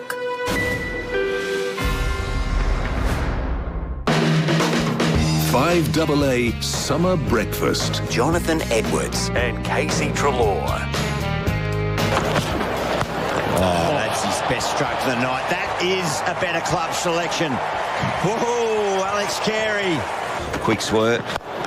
Oh, that's going to go all the way indeed. Alex Carey down the players' race. It's in the change rooms. Well, it was a magnificent night at the Adelaide Oval. Alex Carey absolutely dominating, back in the side, a top of 71 runs. He had his kids there, had his family there. It was a magnificent night. Let's check in with Flipper, all thanks to Agostino Mitsubishi, Nailsworth and Mawson Lakes for the Outlander ES. Drive away from just 39,990. Flipper, good morning to you. It was great to see Alex Carey back in the side, but the result not what we were after. Not quite, was it? I mean, just to have him back was fantastic. He's got that brilliant, he just knows his way around Adelaide Oval so well. He's hitting them down the players' race now. He's taken the mickey for sure, but to get him back into that side with some form. But ultimately a disappointing result, wasn't it? There was a must-win to stay in the comp, but now it looks like it's out of their reach. So, to have him there. And look, it was a massive game, wasn't it? 230. And then they were on the chase without any problems at all, but they just fell short, unfortunately. So it might be all over for the Strikers for BBL 15, which is a shame. Yeah, a couple of key losses this season. Are fans getting frustrated, Flipper? Yes, Casey, you're right. Yeah, it just seems to be some similarities in that middle order of the batting, which is causing the bowling has been fine, no issue at all there. They're keeping it going, but just with the requirements, lost wicket, and that was the end of the chase basically, and very, very quickly, unfortunately. So yeah, there's been some similarities with a bit of it this BBL 15. So they'll need to get something on the table and get it organised. Yeah, certainly. Also in town, the Adelaide International that we all know and love, but a number of key players pulling out due to injury, including Novak Djokovic. It's sad when everyone loves this event, Flipper, and we all love to see some of the biggest stars in South Australia. I remember when Novak was here a couple of years ago, the crowds were absolutely insane, but it's still set to be a pretty exciting event. It is, and it will be. I mean, they're playing for genuine points, and they hold on to those for your rankings with the ATP and all that sort of thing. So they're here, they're dinkum. I mean, one of our local favourites, and hopefully he can go deep, is one of the four, Tanasi Kokonakis. So if he's fit and healthy and he can go deep into the tournament, that'll be great. But yeah, wouldn't it have been great to have Joker here? But unfortunately, he's got to get himself right for the Australian Open. So that's what his focus needs to be and will be. So let's see where it goes from there. But yeah, if you can get along and get down there, and just the noise and the vibe about it all down there at the drive, it is a fantastic event. You'll love it. I couldn't agree more. The atmosphere is absolutely incredible. Flipper, for those looking at purchasing tickets for the event this week, there's maybe a couple left. Who are the players to look out for? Who should fans be trying to get in and catch a glimpse of? That's going to be the problem. Yeah, you'll need to know, and then you'll need to know if you can pronounce their names. when you try and buy the ticket to see who. Yeah, so that'll be fine. But look, they're such in both sides, in both the male and female. They're world class players, and look, get along and watch. I mean, it's just as you say, as you know, walk down from the city and get in there and give them a watch. They'll be fantastic. Yeah, absolutely. Well, good on you, Flipper. We'll see the very latest and pull apart the biggest results this afternoon in the sports show. Good on you, mate. Thanks, guys. Bye. Something last night, Casey, which I thought was pretty cool, I mentioned it before, was Alex Carey having his family on the field. But don't you just love it when kids absolutely throw the toys out of the cot and have a bit of a tantrum? Have a listen. Alex Carey, special family night. How are you? going? Do you like the fireworks? They give you a big bang, were they? How good's this? Oh, you miss your mum. You get to see me, though. How you going? You all right? Happy? How good's this? This for you one day, this for me. You all right, Claire? We'll go see Mummy soon. What's up? Give me a cuddle. Oh, the middle of Adelaide Oval, a bit too much. The spectacle too much for the youngsters, surrounded by the crowd and the fireworks and Alex Carey.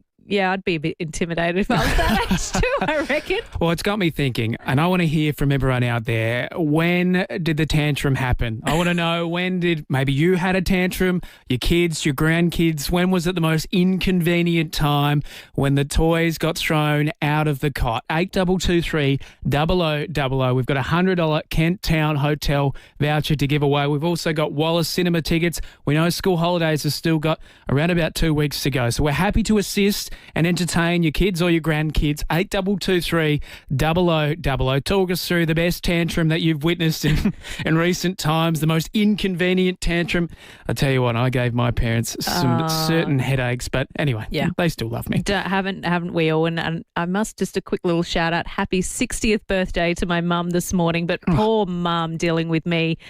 I was sort of known as the queen of tantrums, I think, in our household. I was known as the headbanger. If I didn't get my way, I'd throw myself on the floor and whatever I could throw my head on, that's what happened. And it happened on occasions in the middle of the supermarket. So apologies, Mum. 8223 0000. We want to hear from you. We can have a bit of fun with it. It's the easiest way to win a $100 Kent Town Hotel voucher or some tickets to the Wallace Cinemas. We'll take your calls after the news.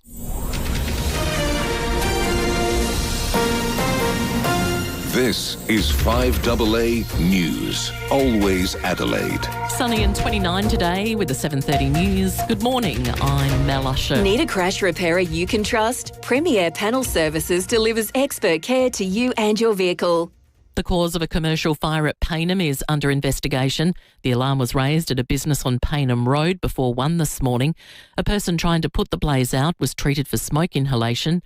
Senior Constable Kimberly Broad says the damage bill is yet to be calculated. It did cause significant damage to the property, but we have our investigators attending at the scene later today to determine what caused that fire. New modelling shows SA is on track to have more deaths than births by the 2060s. Demographer Mark McCrindle says we have the oldest median age in the nation. The birth rate's never been lower and continuing to trend down. The average age has never been higher and that ageing continues apace. And yes, that interstate migration is slowing down as well. So that leaves really only migration as the pathway if there's to be a population increase. The fate of Adelaide Writers' Week hangs in the balance. Half of the board, including its chairwoman, have jumped ship. The list of authors boycotting next month's event continues to grow after a pro-Palestinian author was axed. As Victoria's bushfire emergency enters its 6th day, there are new emergency warnings in the state's south and in the northeast. The Longwood blaze remains out of control, but favourable conditions mean it has been downgraded. But after human remains were found in the Longwood fireground yesterday, Premier Jacinta Allen says all Victorians should stay alert. Continue to stay close to the Vic Emergency app, stay tuned to local conditions, and if you get the advice to leave, please do so. There remains a number of emergency watch and act warnings out across the state. We've got 12 active fires, so it's another really challenging and difficult day for our fire and emergency services. Meta has wiped more than 500,000 accounts since the under-16 social media ban came into place. Dennis O'Kane has the story. It's been just over a month since the federal government's social media ban came into force for those 16 and under. Meta says it's taken down more than 130,000 Instagram accounts, 173,000 Facebook users, while nearly 40,000 threads have been deactivated. The social media giant has slammed the federal government, though, claiming the ban is failing to increase safety for young Australians. The United States-based tech giant wants the Commonwealth to engage and instead require app stores to verify age and obtain parental consent before children can download any app. The 83rd Annual Golden Globes will take place today in Los Angeles. Adelaide's own Sarah Snook is a nominee. Also up for a gong, Aussies Rose Byrne, Jacob Elordi and Joel Edgerton. Now turning to 5AA Sport. Get to Agostino Mitsubishi, Nailsworth and Mawson Lakes for the Outlander ES. Drive away from just $39,990. Here's Jace Kemp. Thank you, Mel. The summer of tennis gets underway at Memorial Drive this morning. Thanasi Kokkinakis will headline day one when he returns to singles action for the first time in 362 days. Meanwhile, Daniel Medvedev has won the Brisbane International in straight sets for the first time. Craig Gabriel reports. Medvedev defeated Brandon Nakashima 6-2, 7-6 and is the third time from as many matches that he's beaten the young American. This is the 22nd career title for Medvedev from 22 different events. He's never won the same tournament twice. He's the first men's top seed to win in Brisbane since Roger Federer in 2015, and it's his second title in Australia. In 2018, as a qualifier, he won Sydney. Earlier, Arina Sabalenka won the women's title. In the Big Bash, the Adelaide Strikers' finals hopes have taken a hit after losing to the Perth Scorchers at home. Mitch Marsh blasted 88 from 51 balls to guide the Scorchers to a 32-run victory. In the FA Cup, Manchester United's problems continue to mount after crashing out of the tournament 2-1 to Brighton. And finally, in the NFL, the Buffalo Bills are leading the Jacksonville Jaguars 26-24 late in the fourth quarter of their wildcard playoff match. And that's the 5AA Sports. Now checking 5AA traffic. Get Adelaide's best deals on air conditioning and solar from the name you know and trust, Mannix. Morning there. Roads are looking pretty good today. Got a small bingle to look out for at Hallett Cove. It's on Lonsdale Road near the Cove Road. A quick look at the map. No great delays through there. A few delays in the city around Victoria Square. That's for the setup of the Tour Down Under for another year. And got a few detours around Adelaide Oval and Memorial Drive for the upcoming tennis. Early morning camera today, West Beach Road, West Beach. Cure back to work blues with Flight Centre. Stay 4 nights at SeaWorld Resort with unlimited theme park admission for $1,199 per family. Book now at Flight Centre. Adelaide's most accurate traffic on 5AA. The 5AA forecast, sunny for your Monday with a top of 29, sunny tomorrow 31, Wednesday is sunny and 30, back to 27 and partly cloudy on Thursday. Right now it's 18 degrees on 5AA, always Adelaide. Melasha, before you go anywhere, Yes. we're talking tantrums. Are you one to have had a tantrum when you're a little bit younger? Yes, I think I stacked on a few for my mum when I was younger. I remember, and maybe this was a 70s thing, but I used to have like a harness thing that they'd put A on monkey me. strap. I had a monkey strap, don't worry. I know it's hard to believe. I had one as well, So when we were out and about, at places where I could potentially get into trouble or run away, I was on one of those. So, but yes, I have been known to stack it on if I didn't get my own way. Yeah. No, I like it, Mel. This is a safe space. This is time for people to be honest. Join the conversation. 8223 0000. We want to hear the ultimate tantrums that you might have had, your kids, your grandkids might have had, prizes to give away. Join the conversation. Good on you, Mel. Summer's here. Time to get your new Woolco pool blanket. Made from quality materials, a Woolco pool blanket will keep your pool clean, warm and reduce evaporation. Uncover the savings now. Visit woolco.com.au. When it comes to reducing pain and rebuilding strength, Kiesa leaves nothing to chance. Our university-qualified health professionals don't just treat problem areas. They design personalised training programs using Swiss-engineered machines unique to Kiesa. These machines safely isolate the affected area, test your strength, and help rebuild your muscles for a stronger, more active and healthier life. Kiesa. Building strength with precision in Norwood and Glenelg.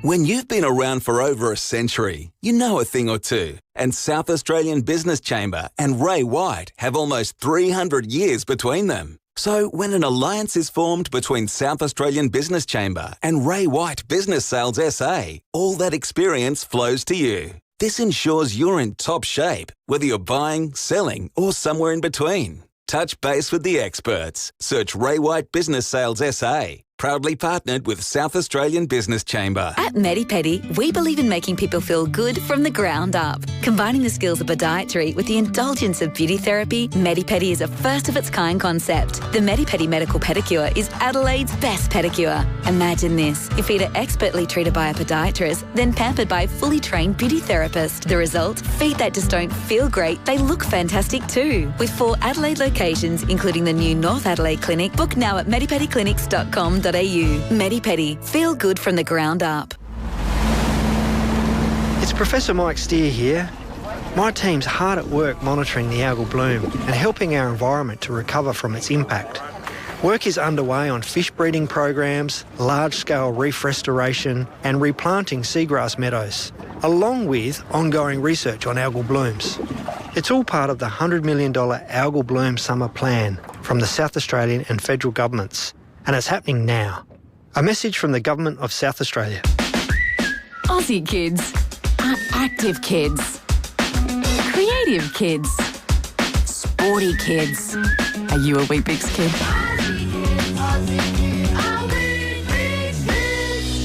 At Inspire Care SA, nothing is left to chance, especially not who shows up at your door.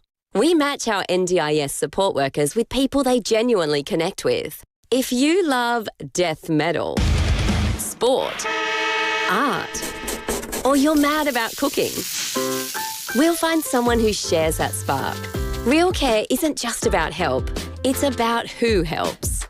Get in touch with Inspire Care SA. Care with purpose.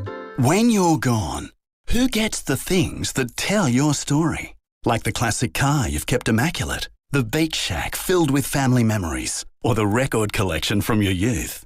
If you don't plan now, it could get messy. Donlan Lawyers specialise in wills and estate planning. From the simplest to the most complex, Donlan Lawyers will give effect to your wishes. For wills and estate planning, visit donlanlawyers.com. Hindmarsh Square, Adelaide and Ocean Street, Victor Harbour. 5AA Summer Breakfast. Jonathan Edwards and Casey Trelaw. 20 to 8. Good morning to you if you're joining us for the very first time. Currently 17 degrees in the city, a top of 29 degrees. It's set to be a magnificent day. But look, over the summer period, all of us have been questioning and concerned regarding the advice towards the algal bloom. We've seen stories of dogs getting sick, people getting sick. The government line has been simple and they're saying that it is safe to be out there, it's safe to swimming. People, I think it's honest to say, are questioning that, and that's fair enough. That's exactly what you want in a democratic society. Yeah. You're entitled to question the advice that is given.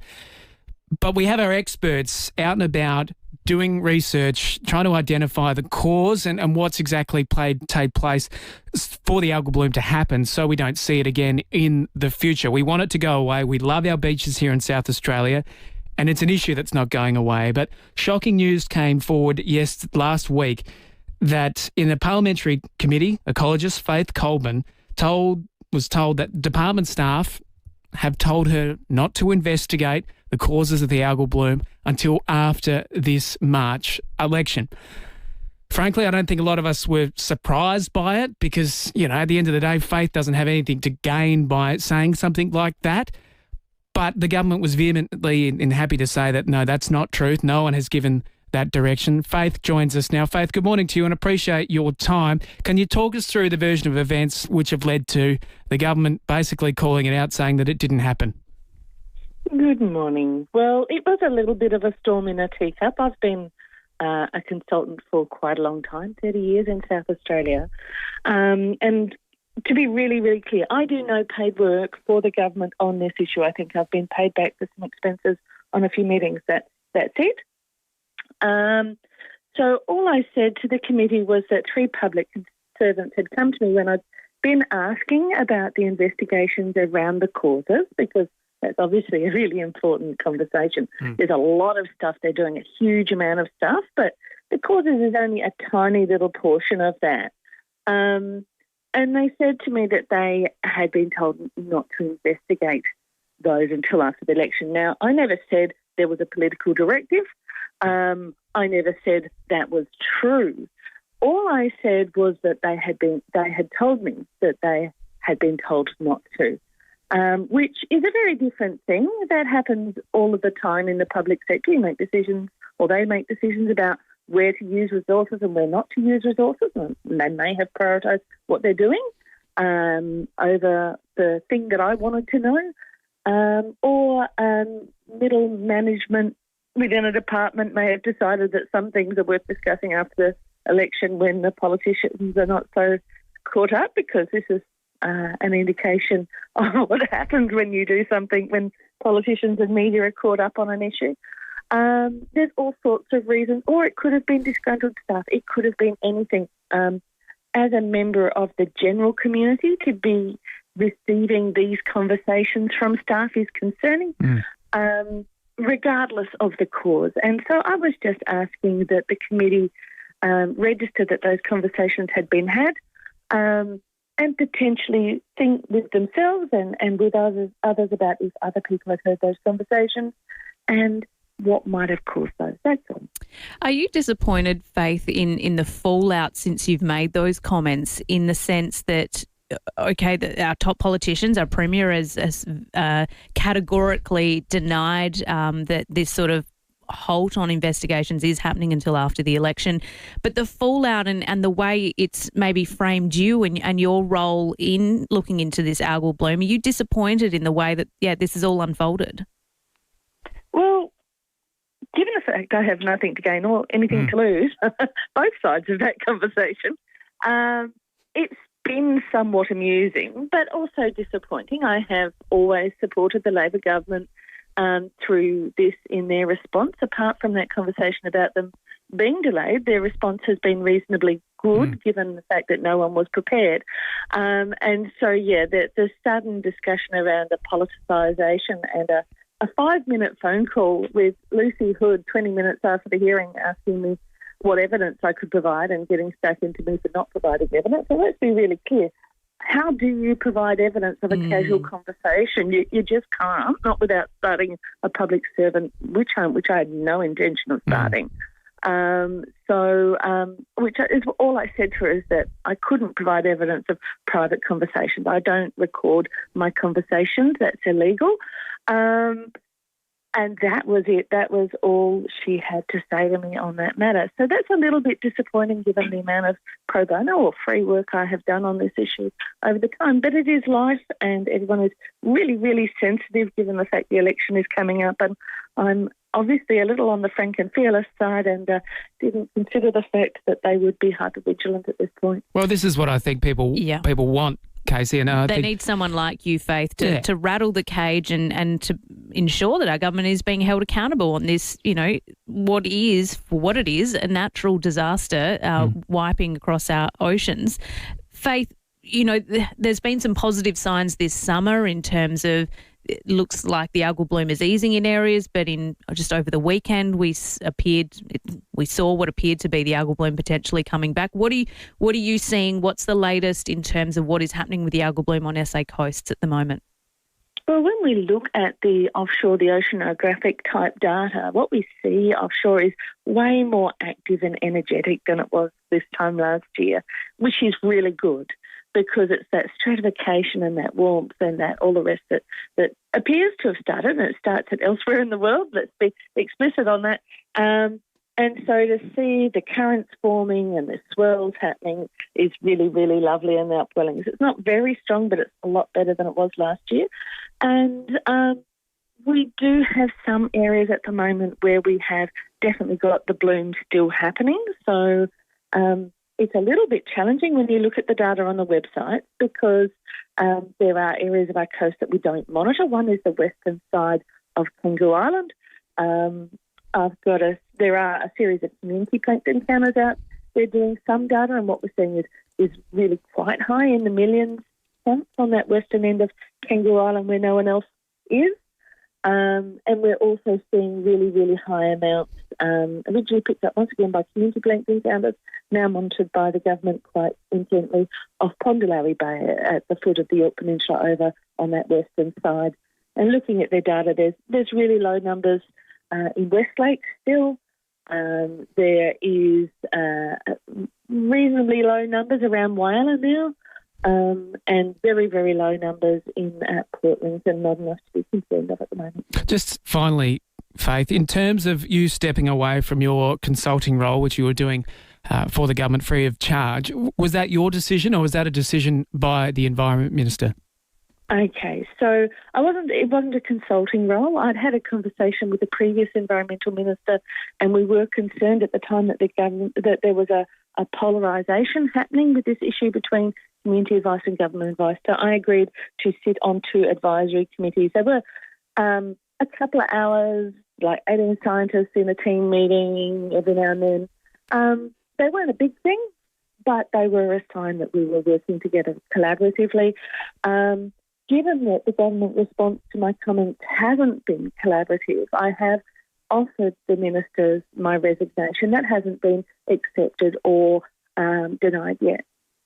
Yeah, okay. Well, good on you, Faith. We appreciate your assistance in what you've done, trying to support the SA community and understanding the algal bloom. And we just have received some confirmation from the government that it was Faith's decision to step away from these advisory committees. Look, it's a tough thing, particularly at this time of year. We know there's an election in the air. The government is hypersensitive to any information coming out that might negatively impact their election chances. But having said that, I think we're all pretty smart and intelligent to make our own mind up about potentially what's happening with the algal bloom. The government is doing the very best they can. They've thrown the kitchen sink out. They're trying to support local businesses. No one is considering that they've dropped the ball. But everyone is entitled to have an independent thought and think, well, I'm seeing this stuff on Facebook. I'm going down to the beach. I'm getting sick. It doesn't sit very well with me. And you want those independent thoughts to challenge the government and to provide information so we're not all just singing from the same gospel. That's what makes South Australia and Australia what it is. You're entitled to your own opinion. So when information comes out like this, I think members of the public, they don't like it. No, but good on Faith for having the confidence, but also, you know, the prowess to speak up and not feel like that she needs to be silenced or anything like, especially in the lead up for this election. We need to know where we're at, what the government's priorities are. Clearly, this algal bloom is not going to go away anytime soon. This is an ongoing issue and it will be an issue after the next election. We really do hope that this has not been the case in terms of putting a pause on investigations into the algal bloom, but it beggars belief that when someone has an inside word and access to the people that are a part of this, a part of the groups that look into the algal bloom, that potentially that this is happening, it's pretty concerning. And as well, there's other considerations at play. It could be in terms of budgets, in terms of staffing and what happens with the election. We know the government goes into caretaker mode. But I think the line was clear in suggesting that Faith has heard from three individual people from three different departments indicating that algal bloom investigations were being delayed in the lead up to the election and wouldn't be happening till after. And it's the text lines going off about it at the moment, and yeah, it's an interesting thought, and we're happy to take your calls, your texts on at 8223 0000. The text line 0448 08 1395. We'll get to them, but we're having a bit of fun this morning as well. Yesterday or last night, we saw Alex Carey's daughter perhaps not quite enjoy the Strikers match, being at the centre field, fireworks going off. Have a listen. Alex Carey, special family night. How are you? How you going? Do you like the fireworks? They give you a big bang, were they? How good's this? Oh, you miss your mum? You get to see me though. Wasn't a big fan of the spectacle that was the Strikers game. So we want to hear from you on 8223 0000. We want to hear some of the all-time greatest tantrums. Maybe it was an adult tantrum. Maybe it was your kids or your grandkids. Not happy, Jen! Let's head out to Lenswood. Jenny, good morning to you. Oh, hello. How are you? Very well, Jenny. What's your tantrum story? Well, actually, it's not my daughter. But in her meek and mild way of a tantrum, it's quite funny. She was in a ballet concert and she didn't like ballet at all. She was only 4 years old and she had the only green tutu in the performance, and she stood out at the very front. Went out on stage. She didn't want to perform at all. She just stood there with her hands on her hips, the biggest frown you've ever seen in your life. It was so funny. Oh, my goodness. And then the lady next to me said to me, oh, my God, you wouldn't want to own the one in green, would you? Oh, no. Oh, my God. And I didn't admit to that she was my daughter. Oh, my goodness, it was so funny. And then, but now she's a member of SAPOL, so she deals with everyone else's tantrums. But when we talk about it as adults, she says, I just didn't like the lights. Oh, no. The tantrum over the green tutu. Thank you so much, Jenny. We've also got Esther from Netley with a tantrum story. Esther, what's your story? Good morning, guys. So last summer, we decided to go down to Glenelg, and both the grandkids decided that they would like to go on the big Ferris wheel. Can you hear me? Yeah, we got you. Go for it. Go for it. Yeah. So after lots of conversations, you sure you want to do it? You're 100% sure? It was a big meeting. Everybody both wanted to go on. So we get on the Ferris wheel. I'm scared of heights at the best of times. We get straight at the top, right at the very top when they start letting people off. And one started screeching and the other started screeching. There was not a single thing I could do. Oh, they both no. said, we want to get out now. Oh, it was just a disaster. Oh, no. A meltdown at the top of the Ferris wheel. Esther, how did you calm them down, or did you just have to beg the people to let you off as soon as possible? I just tried to say that I warned you that it was going to be like this, and they just were screaming. They were egging each other on. Oh, no. It's like watching a train crash, isn't it? When you're in the supermarket and a child's absolutely losing at it. You don't want to look. You don't want to affect the parent any more than they're being affected, but you can't help but not stare. It's awful. Anyway, if you'd like to join the conversation, you can do so. 8223 0000. Happy to hear some of the greatest tantrums in history that maybe you've witnessed. Maybe on the sporting field, we've seen plenty of tantrums take place, but let's check traffic. Morning there at the Bay. Got a car, the truck crash to look out for today. Brighton Road at Jetty Road causing delays. Slow through the city with those ongoing detours around Victoria Square for the tour down over setup. Got some detours too in North Adelaide around Memorial Drive and the Adelaide Oval for the tennis. Getting busy South Road, Tonsley as you get off the Southern Expressway with a camera this morning. Military Road, Westlake Shore. Cruise the Barrier Reef with Flight Centre. Book your 7-night Carnival cruise from $1,165 per person plus $400 onboard credit now at Flight Centre. Adelaide's most accurate traffic on 5AA. If you need to fix your pipes, call Precise. Call Precise. If your toilet's blocking up, call Precise. Call Precise. If your lights aren't turning on, or your hot water is gone, or a plumber or an electrician, call Precise. Precise. Precise Plumbing and Electrical. Call 1300 700 200. That's 1300 700 200. Precise Plumbing and Electrical. On time, on budget, on the job. Or a plumber or an electrician, call Precise. Call Precise. Shane from Drummond Golf, you've been busy turning good golfers into great golfers. We certainly have, Rowie. We have the best gear for golfers at all levels. And with the price match guarantee, you know you'll get the best for less. And you'll improve their game with Mini Golf Max, Big Swing Simulators and My Match Expert Fitting. You've helped me, Shane. I shot over 200 metres the other day. What, in the right direction, Timmy? That's the next lesson, boys. Lift your game with Drummond Golf, Australia's biggest golf retailer. A smashed or damaged windscreen can happen in a heartbeat, but it does get worse if you don't go to your local Complete Windscreens to get it fixed. You can be waiting weeks, and look, that's not on. Complete Windscreens has windscreens and glass for all makes and models in stock right now with 15 technicians standing by to get you back on the road. You don't need to wait. Tell your insurance company you want Complete Windscreens on the job, completewindscreens.com.au. Look for the big red koala. Well, isn't this ideal? Prime position on the deck, blue skies, smooth seas. How good are cruises? Make your cruise booking a breeze, and you could win a $5,000 REA travel voucher for your next holiday. Search REA Cruise today. Whoa, watch the wings. T's and C's exclusions and eligibility criteria apply. Promoter is REA. To enter, book and pay a deposit on a new ocean or river cruise with REA Travel by 28 February 2026. Full T's and C's available from travel.rea.com.au. Gliderol Garage Doors have been manufacturing and installing garage doors direct to South Australians for over 50 years. So, if the new year's got you thinking about freshening up your home, order a new Gliderol Garage Door with operator before the end of February and the operator is free. Safety, security and style. Built to last and made right here. Call 1300 799 177 for a free measure and quote or visit gliderol.com.au. Retail customers only. T's and C's apply. Hi, I'm Bronte Manuel from Toop and Toop.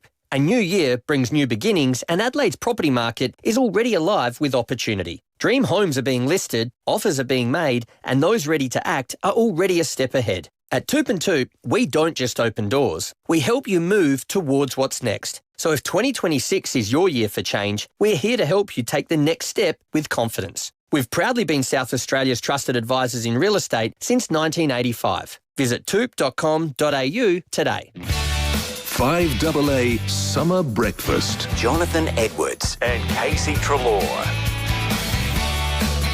2 to 8, we're taking your calls for a $100 Kent Town hotel voucher. The greatest tantrums in history. Sporting tantrums, tantrums in your everyday life. Not happy, Jan! Let's head down south. Tim from Christie's Beach, good morning to you. G'day, Jonno. It's Tim Tamware from Christie's. They call me Tim Tam. How are you? Good, Tim. Tell us about your tantrum. Oh, there's a lad at work. Whenever we tried to get him out of bed, he would spit and scratch. Oh, no. And it was ugly. It was an ugly situation. But how did you handle it, Tim? No, we'd jump on him and try to body slam him. Sounds like an interesting That's workplace. one way to handle it. There, Tim from Christie's Beach. Good on you. Let's head out to the mid-north. Jim, good morning to you. Good morning, Jonno. How you going? Good, mate. Tell us about the tantrum of all time. The tantrum all time for me, I sort of raised a son by myself for a while. This is going back 32 years or so. And he was a really well-behaved lad and a real good lad. So for his 6th birthday, I threw a birthday party and quite a few children came and some parents. So I sort of arranged where the guests would win prizes in the party game. And for the finale, I made a pass the parcel and I put some gifts in between layers. And the lad had seen the parcel for days sitting on the cupboard waiting for his party. So when the pass the parcel was played, I made sure the children that hadn't won a prize earlier all got a gift out of that, except my son, thinking he'd be good with that, being a well-balanced lad. And he didn't win a prize at all in the... Oh, it was terrible. He put on... He never, ever in his life chucked a shit like it. I used to be able to get these little Frankfurts in a can years ago. Of course. Like smaller than the ones you see at the cocktail. Yes. Thanks. Yes. And he grabbed a plate of them and ate the whole lot just to be spiteful. Oh, it was terrible. And I was that ashamed of it. And all the other parents said, oh, no, that's all right. But because I didn't think he was such a kind lad.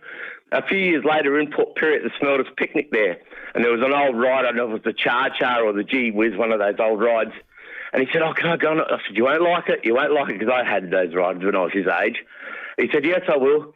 And he hopped on it and he started screaming. And the operator of the ride saw that was attracting people, this boy screaming. So all this crowd started coming around to see what the commotion was. And the operator said, oh, yeah, this is good. I'll get more customers. And kept him on it. You know what? After that, though, he's 37 now and been in the Defence Force for nearly 20 years. Oh, there you go. There you go. So tantrums are leading to high-profile jobs in South Australia then. There we go. News time. Back with more. Up-to-the-minute news for South Australia.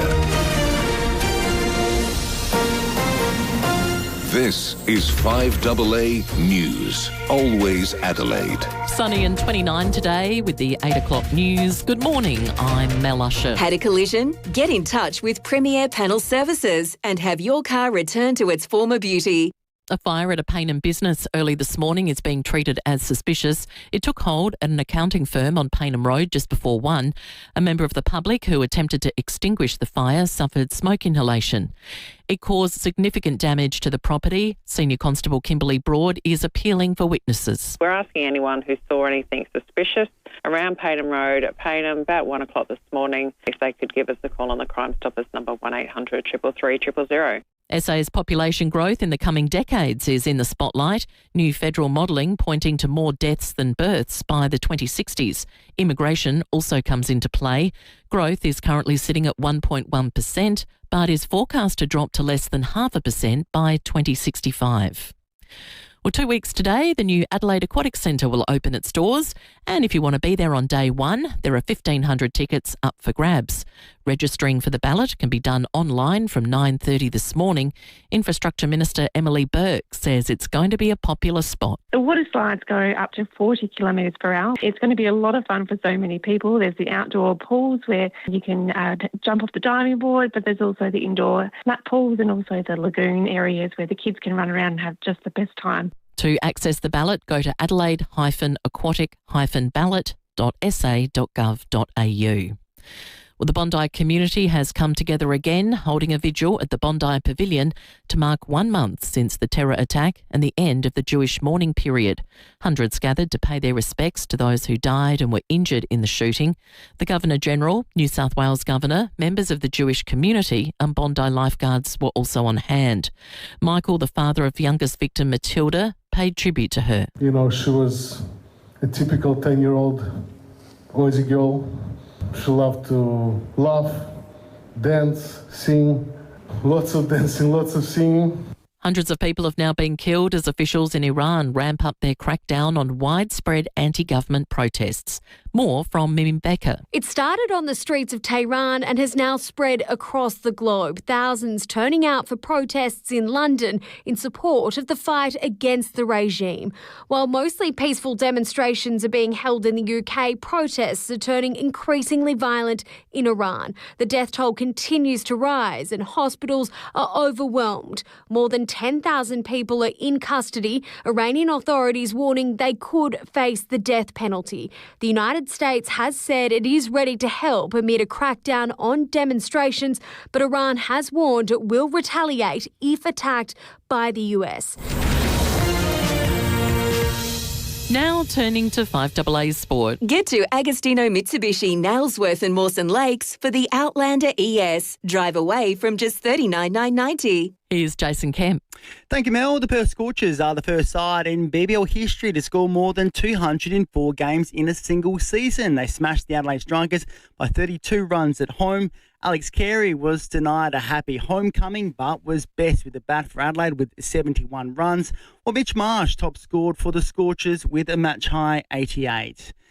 To tennis, and the qualifying at the Australian Open begins at Melbourne Park today. Among the Aussies looking for a place in the main draw is Bernard Tomic and Cruz Hewitt.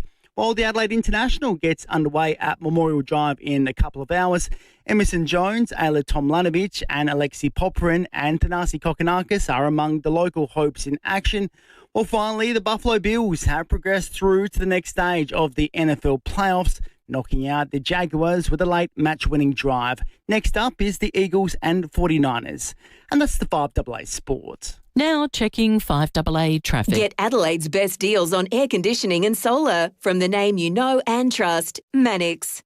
Morning there at the Bay. Got a car, the truck crash to look out for today. Brighton Road at Jetty Road causing delays. Slow through the city with those ongoing detours around Victoria Square for the tour down under setup. Got some detours too in North Adelaide around Memorial Drive and the Adelaide Oval for the tennis. Getting busy South Road, Tonsley as you get off the Southern Expressway with a camera this morning. Military Road, Westlake Shore. Cruise the Barrier Reef with Flight Centre. Book your 7-night Carnival cruise from $1,165 per person plus $400 onboard credit now at Flight Centre. Adelaide's most accurate traffic on 5AA. The 5AA weather, sunny 29 today, sunny tomorrow 31, Wednesday sunny and 30, back to 27 on Thursday. Right now it's 18 degrees on 5AA, always Adelaide. The most frustrating thing about having your car repaired after a collision can be the wait.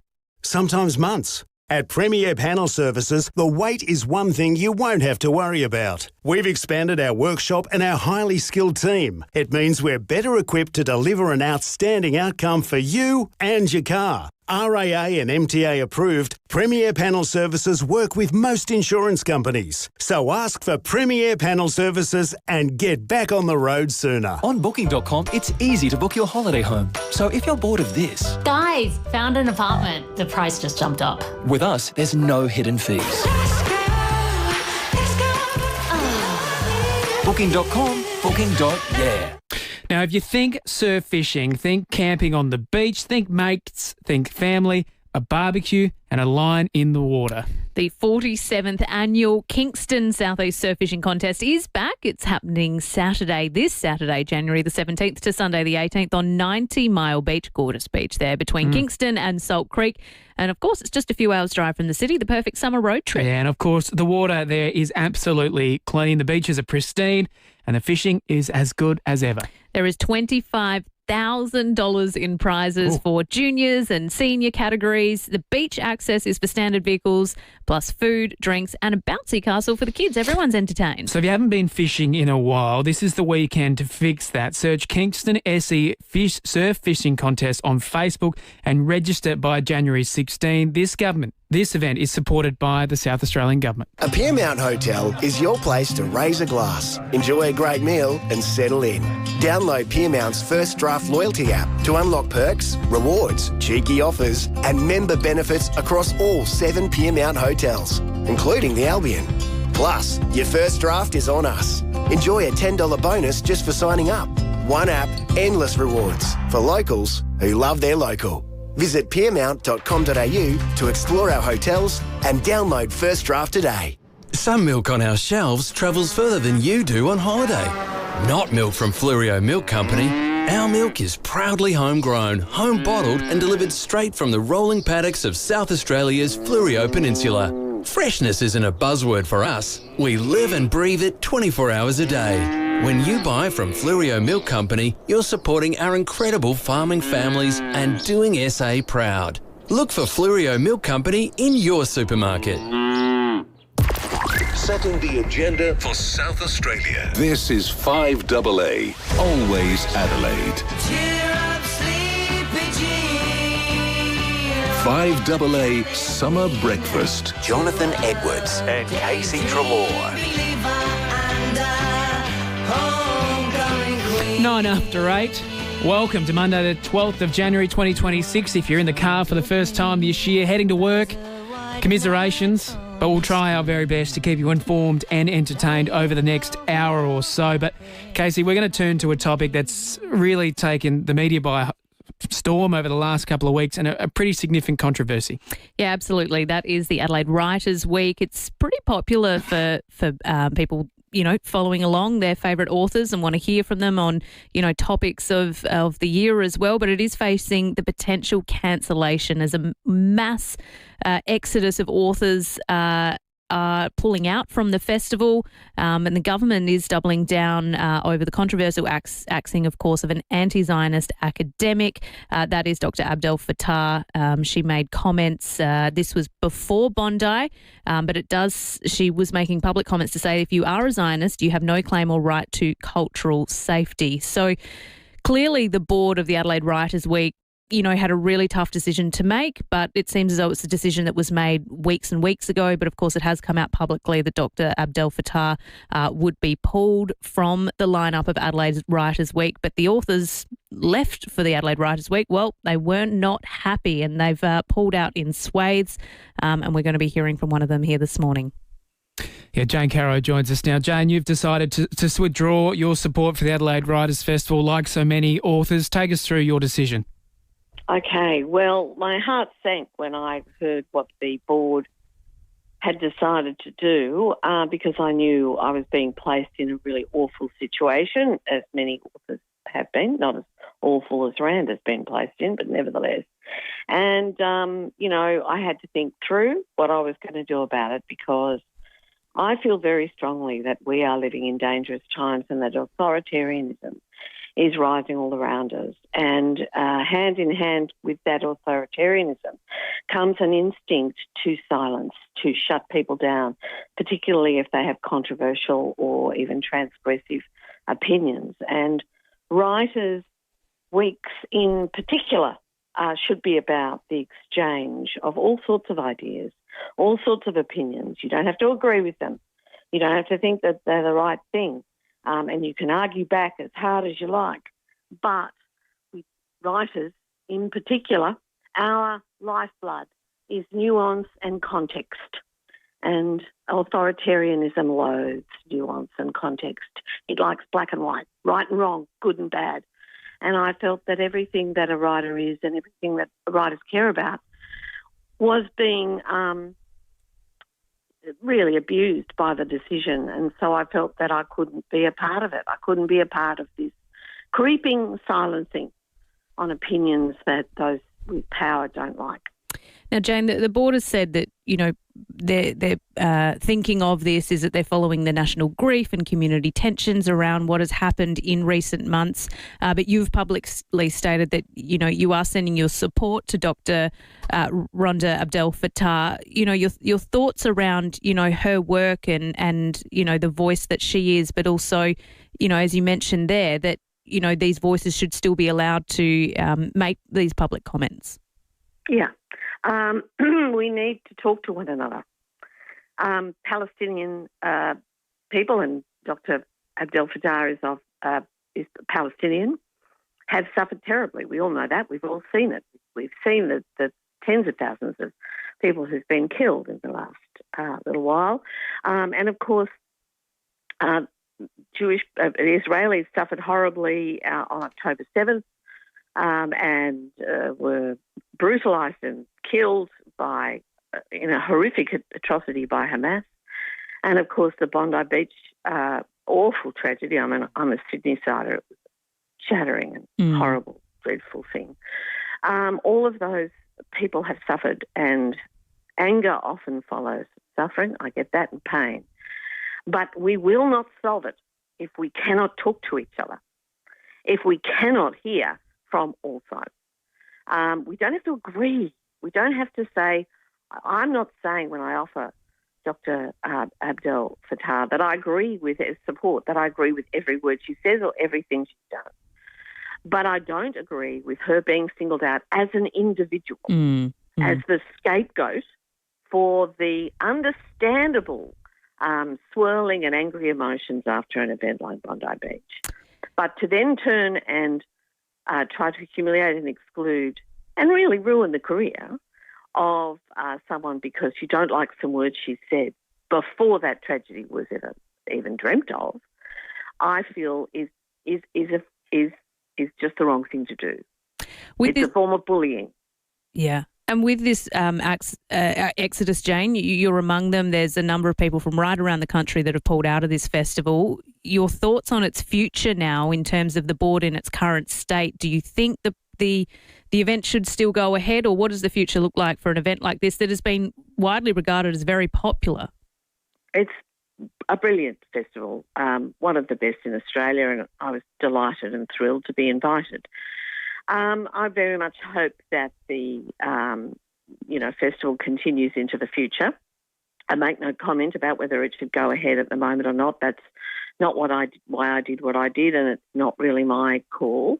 But I hope that it does go forward in the future. I note that some of the board members, including I think the chair, have resigned, which I think was probably a good thing to do, as I think their decision was wrong and wasn't thought through, and that they may not thoroughly understand what writing and writers' festivals should be about. Yeah.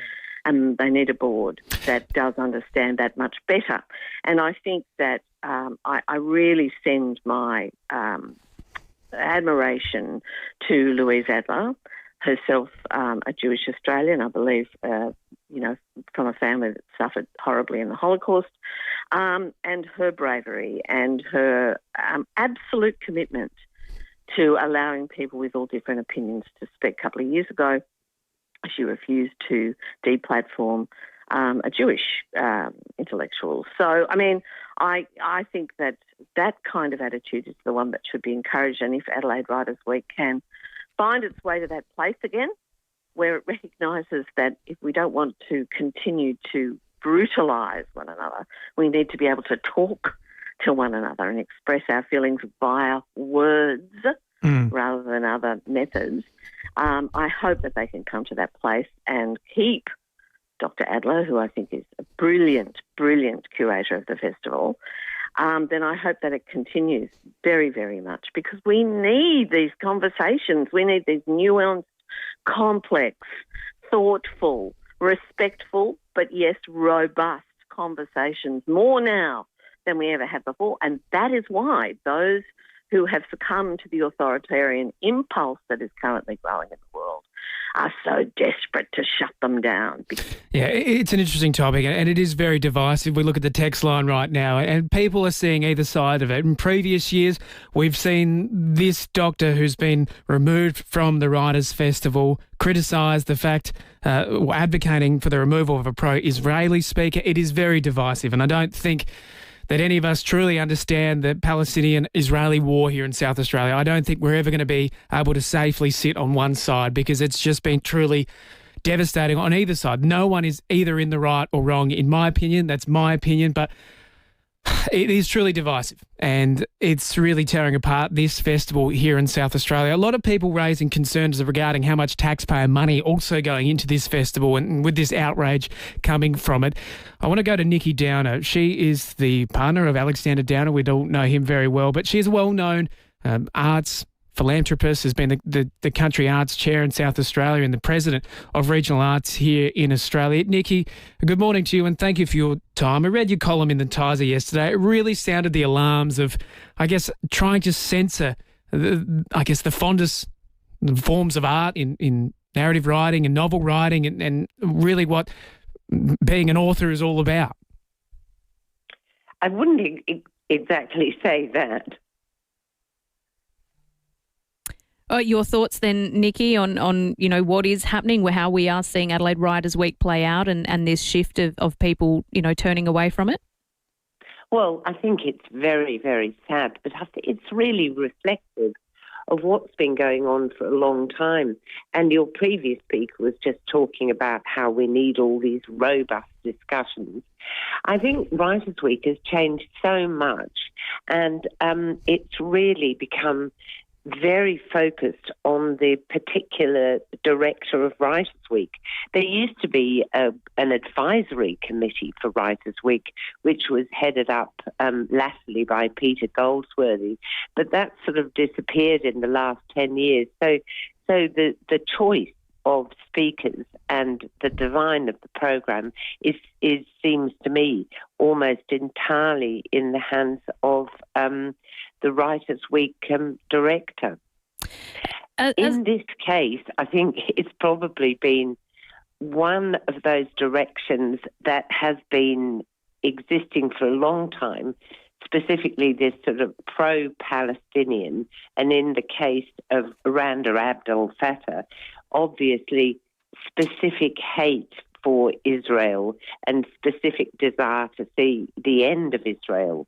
And she has been boycotted before by, I think, actually prevented from appearing on the Bendigo Writers' Festival because of the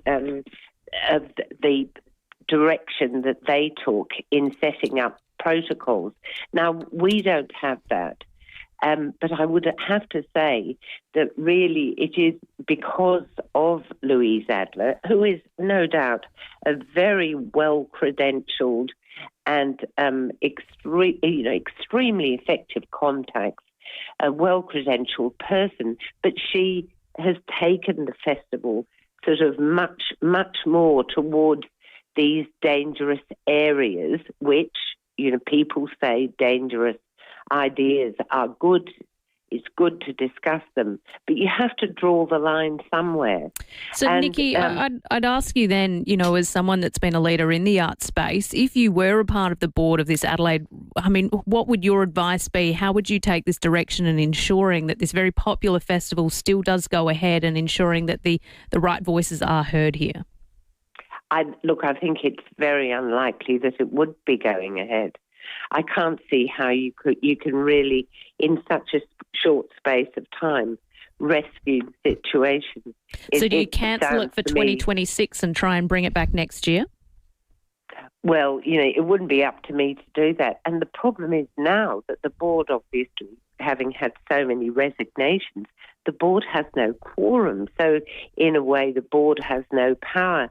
So I slightly wonder whether it would be the government that would have to do that. Nikki Downer, the former Australian Council for the Arts Chair, thank you for your time. Let's check traffic and we'll come back with your thoughts. Plenty coming through on the text line, 0448 08 1395. Morning there, got a Carvey truck crash getting sorted at the moment at the Bay, Jetty Road near Brighton Road. A little bit slow with the burst water main at Kensington Park, Kensington Road near Dudley Road. And look out for those road closures and detours for the tour down at set up around Victoria Square this morning. Busy South Road Tonsley just as you get off the Southern Expressway with the Camera Military Road West Beach. Audio is more powerful than you think for advertising with the power to double your campaign effectiveness.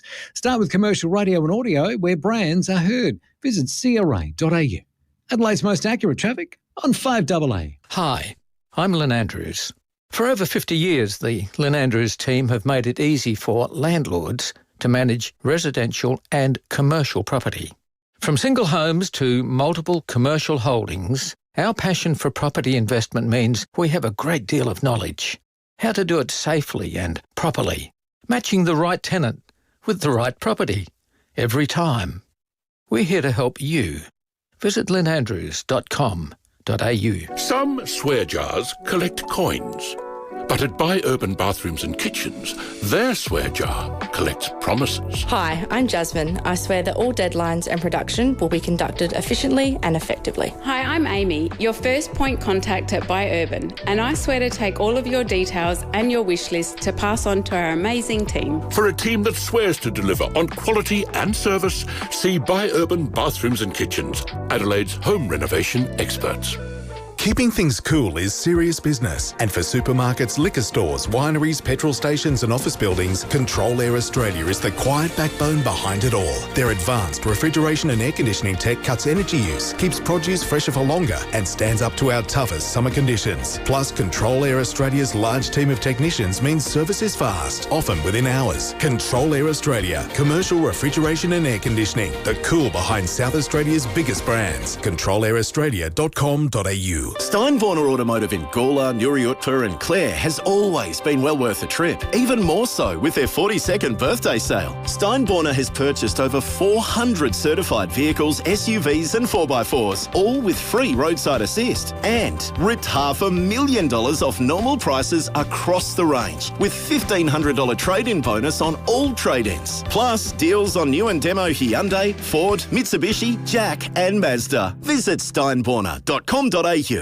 The most frustrating thing about having your car repaired after a collision can be the wait. Sometimes months. At Premier Panel Services, the wait is one thing you won't have to worry about. We've expanded our workshop and our highly skilled team. It means we're better equipped to deliver an outstanding outcome for you and your car. RAA and MTA approved, Premier Panel Services work with most insurance companies. So ask for Premier Panel Services and get back on the road sooner.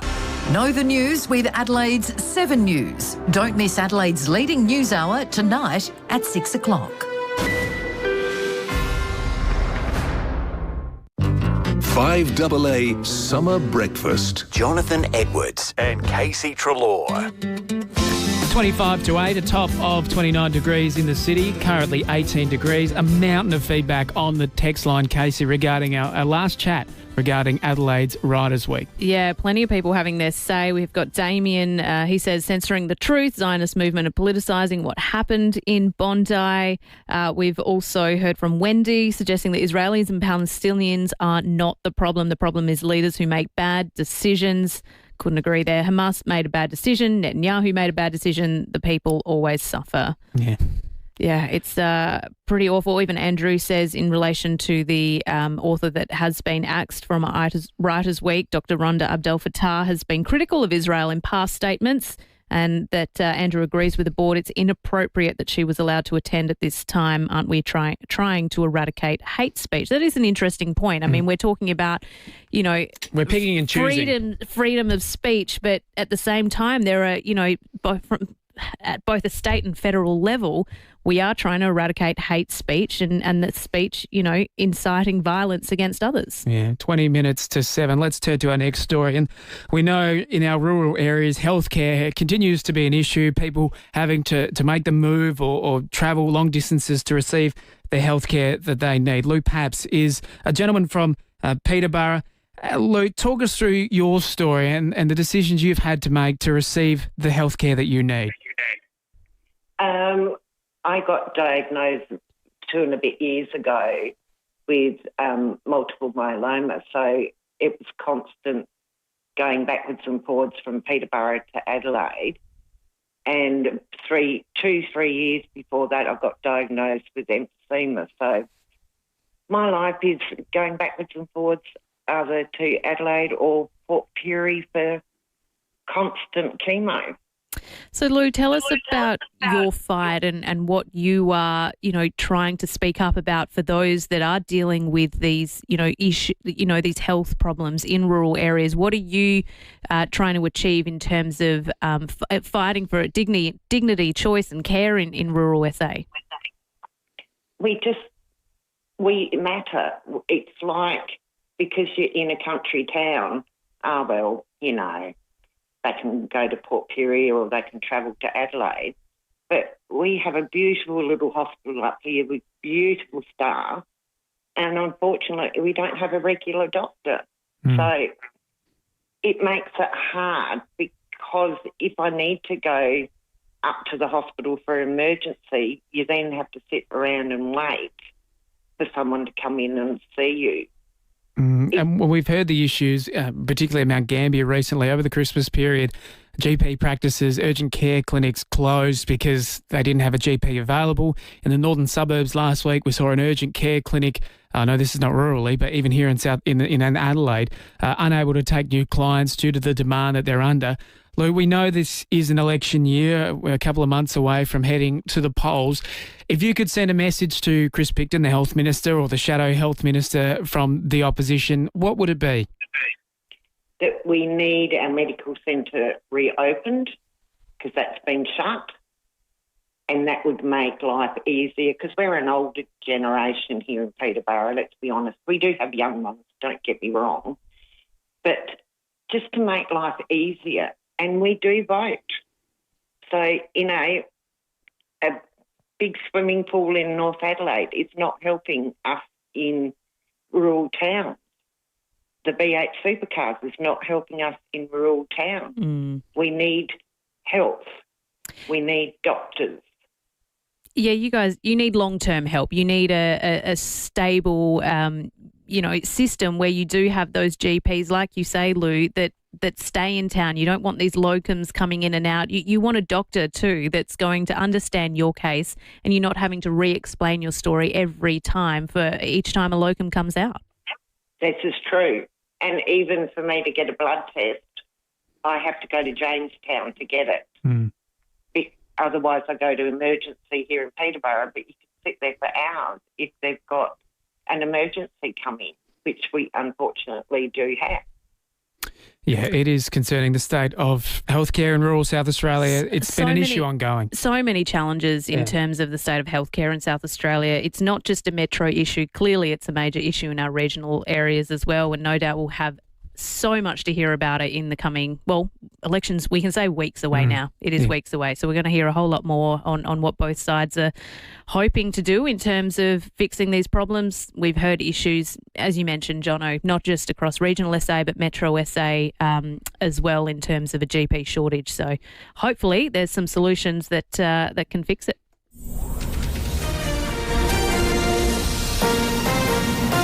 This is 5AA News, always Adelaide. Sunny and 29 today with the 8:30 news. I'm Mel Usher. Need a crash repairer you can trust? FIVEAA Panel Services delivers expert care to you and your vehicle. There's been a commercial fire at Payneham. Senior Constable Kimberly Broad says the alarm was raised at an accountancy business on Payneham Road just before 1. A member of the public actually attempted to extinguish the fire and suffered some minor smoke inhalation, but luckily didn't need any further treatment. So we had MFS crews fight that fire. It did cause significant damage to the property. Victorian authorities warn it could take weeks to control the fires across the state, which have claimed the lives of one person and destroyed hundreds of buildings, including dozens of homes. Around 30 fires are still burning, including the Longwood Blaze, which is the largest. That's where human remains were found, a body discovered 100 metres from a vehicle after crews gained access to the area yesterday afternoon. Latest population data shows there'll be more deaths than births in SA by the 2060s. Our state is battling record low birth and fertility rates and declining immigration while having the oldest average age in the nation. Demographer Mark McCrindle says it's a real concern. These have been trends a long time in the making, but in the next 30 years, it'll get to the point where we've never been before in our nation, where we have in a state more deaths than births, so we lead to that point of population contraction. Tech giant Meta says more than 500,000 Instagram and Facebook accounts have so far been shut down under the federal government's social media ban. New data reported in the Financial Review is the first glimpse into the ban's impact since it was introduced on December 10. Federal Communications Minister Annika Wells is expected to release the total number of blocked social media accounts of under 16s in the coming days. Ticket sales have picked up for the Algal Bloom concert fundraiser at Goolwa this weekend. Another 500 tickets for Saturday's event, headlined by Daryl Braithwaite, have been sold after a public SOS. Organiser Tamara McRobbie says they still need to sell more tickets to break even. Unfortunately, we had a financial backer at the beginning who pulled out. So what's happened is we've really tried to just do this without any money. And ticket sales at the beginning we were then hoping would help pay for advertising and promote it. And it just hasn't happened. The who's who in film and TV will hit the red carpet at today's Golden Globe shortly. Rose Byrne leads a group of Aussie nominees. There are also nods for the film One Battle After Another and shows The Pit and Hacks. Now turning to 5AA Sport. Get to Agostino Mitsubishi, Nailsworth and Mawson Lakes for the Outlander ES. Drive away from just $39,990. It's over to Jace Kemp. Thank you, Mel. Mitch Marsh has returned to form less than a month out from the T20 World Cup. Marsh scored 88 from 51 balls as the Perth Scorchers smashed the Adelaide Strikers by 32 runs. You know, it's always tough to win on the road, so really pleasing with the way our season's sort of shaping up now. It's a big game for us, to try and solidify our spot in the top four, and I thought we were outstanding. That audio thanks to Fox. Serena Sabalenka's quest for a fourth straight Australian Open finals appearance is on track. The world number one claimed the crown at the Brisbane International for a second straight year. To football, the Manchester United has suffered a shock 2-1 loss to Brighton in the FA Cup. Interim manager Darren Fletch says his team failed to maintain pressure on their opponents. I thought we started okay, and then the goal knocked the stuffing out of us, and we didn't really create the tempo after that. We didn't play enough balls in behind and test them, and I think our passing was quite slow. And the NFL playoffs are continuing this morning. The 49ers have taken an early lead against the Philadelphia Eagles, while Buffalo knocked out Jacksonville, a turnover in the final minute, ending the match. Ball's intercepted. The game is over as Cole Bishop gets it off the rebound. And that's the 5AA Sports. Now checking 5AA traffic. Get Adelaide's best deals on air conditioning and solar from the name you know and trust, Mannix. Morning there at Hilton. A breakdown causing really big delays this morning. South Road near St Donald Rapin Drive. At the Bay, delays clearing from an earlier Carvey truck crash. Jetty Road near Brighton Road. And Croydon Park, a paint tin in the middle of the North-South motorway off-ramp at Regency Park. Road closed in the city around Victoria Square for the Tour Down Under, set up for another year. And early morning Canberra Military Road with speech. Don't miss the barbecues galore summer clearance sale. Save up to 40% off select barbecues and up to 50% off select outdoor furniture. Hurry into barbecues galore today. Adelaide's most accurate traffic on 5AA. The 5AA forecast, sunny and 29 for your Monday, sunny tomorrow 31, Wednesday 30, Thursday partly cloudy, back to 27. Right now it's 19 degrees on 5AA, always Adelaide. The cost of living is out of control. But Family First will take the pressure off. They'll cut migration, approve more housing, cut family taxes and slow the race to renewables. Vote 1 Family First to take the pressure off the cost of living. Authorised by Lyle Shelton, Family First Party, Norwood. The Diary of a CEO keeps going where other conversations stop and keeps asking the hard questions worth answering. Keep good company with the Diary of a CEO podcast. SA Seafood isn't just safe, it's the best. Best when it's bought fresh from your local supermarket or fishmonger. Best shared with friends over a long lunch. And when you're at the beach, best from the fish and chip shop with a little bit of chicken salt. Buying SA Seafood is the best thing you can do for our fishing industry. It helps our state thrive, and nothing tastes better. So buy the best. Buy SA Seafood. A message from the Government of South Australia. Cup cup of tea, dear?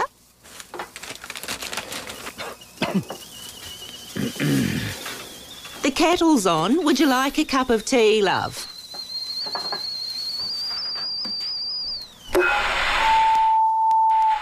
Cup of tea, dear. What?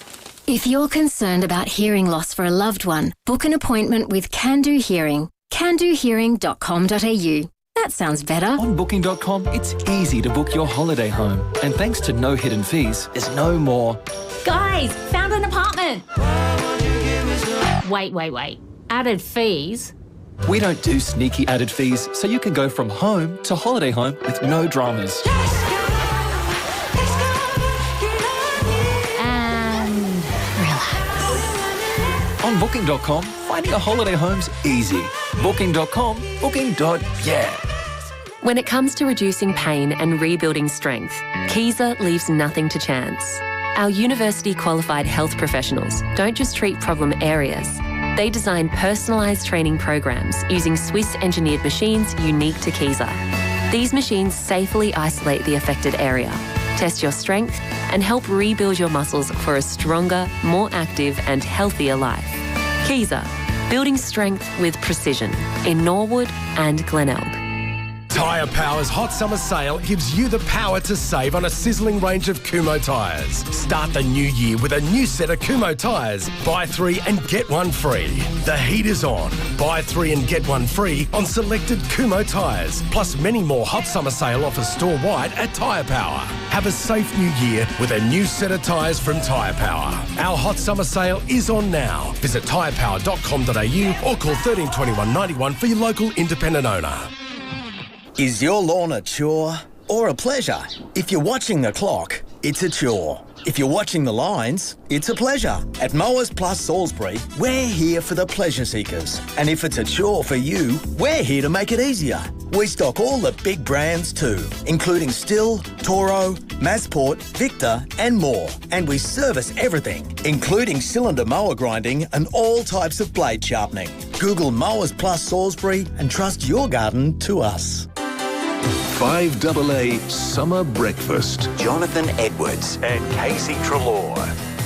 21 to 9, currently 19 degrees in the city, a top of 29. We're going to talk all things crime. The opposition yesterday coming out with their key election policy to try and prevent the crime that we're seeing in South Australia, despite maybe what the government is saying in terms of statistics being down. I think if you look around everywhere, there's still an issue with crime and a lot of small businesses and a lot of mums and dads who are, just trying their best to make a living being affected. They've come out with a key policy to try and assist in cracking down on those offenders, try and move away and create preventative measures. But we did receive a call a little bit earlier in the discussion of regional healthcare from C in Norwood. C, good morning to you. Tell us your story. Hi, thank you for listening to me. I just wanted to share with everyone my experience I had at the Norwood Urgent Care Clinic on the weekend.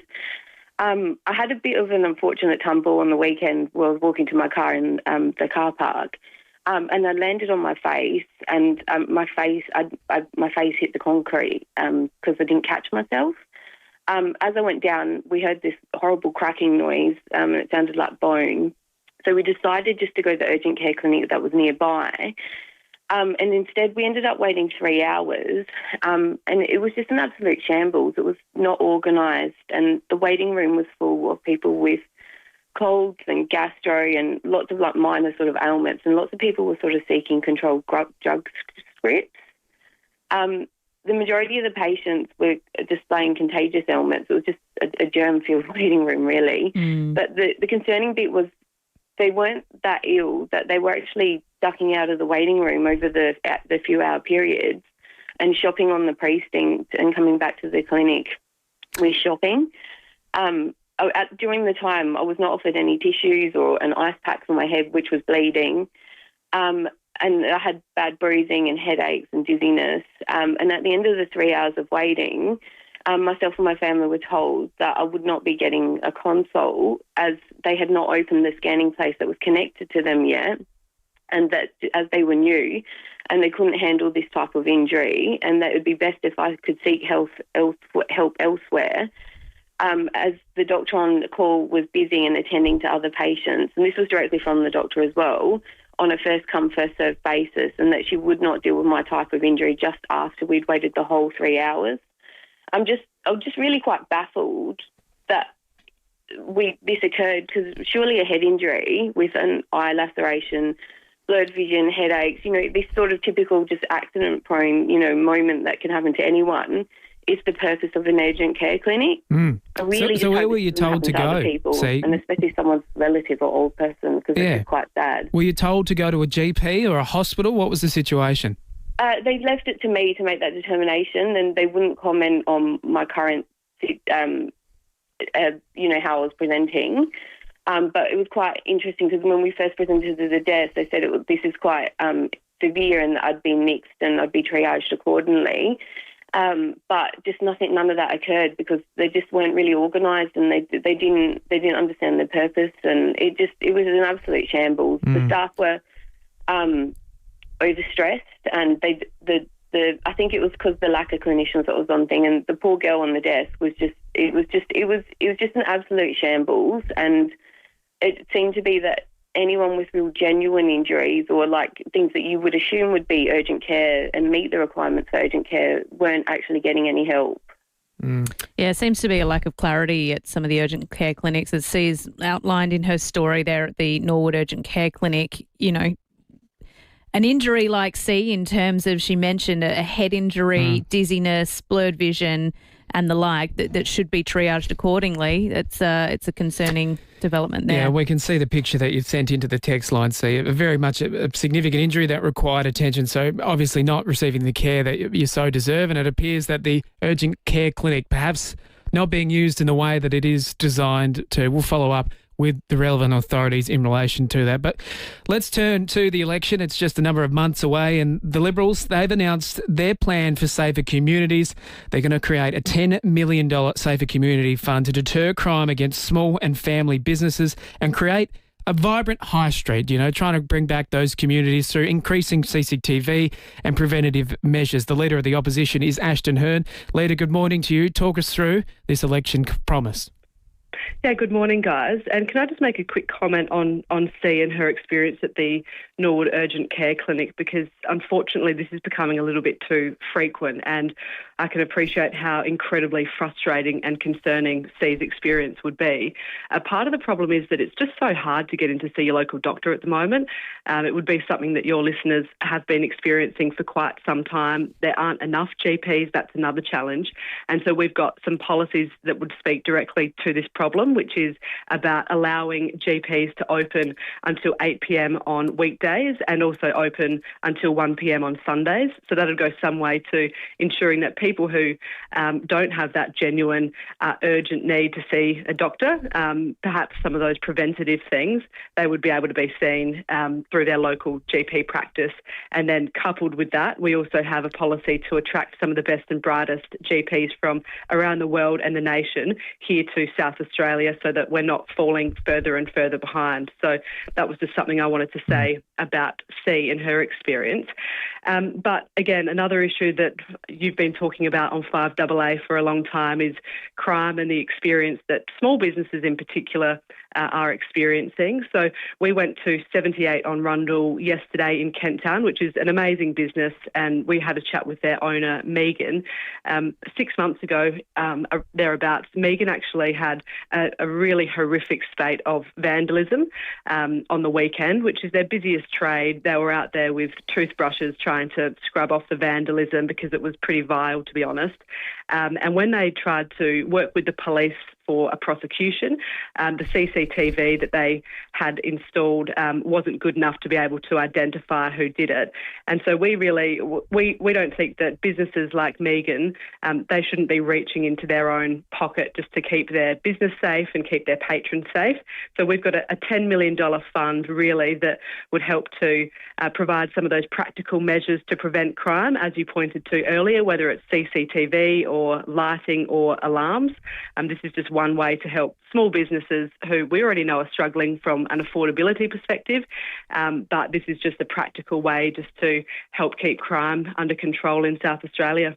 Is this just for small businesses, Ashton? I mean, $10 million, I mean, I'm not sure that it would go all that far in the sense that there's a lot of small businesses around South Australia. I mean, how do you work out which businesses would be eligible for this kind of assistance in terms of being able to set up that CCTV and ensuring that there's enough CCTV that it can capture them clearly? Yeah, a great point. So as part of our program, businesses who have been impacted by crime over the past 3 years can apply for grants, and the grants will range really from between $5,000 and $20,000. And the government, if a Hern Liberal government, would commit 50% of the project cost to improve security.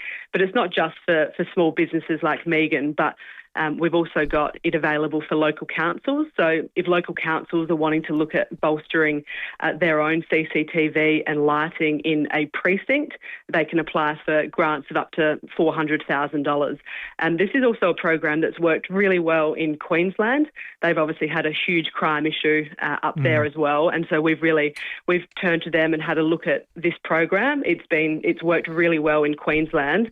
And again, it's just about providing some of that practical support for businesses, because businesses have enough on their plate. I mean, Megan busts her gut 7 days a week to have a really thriving business, and it's just a kick really when you've got to reach even further into your pocket to do things that really the government should be doing and supporting you with.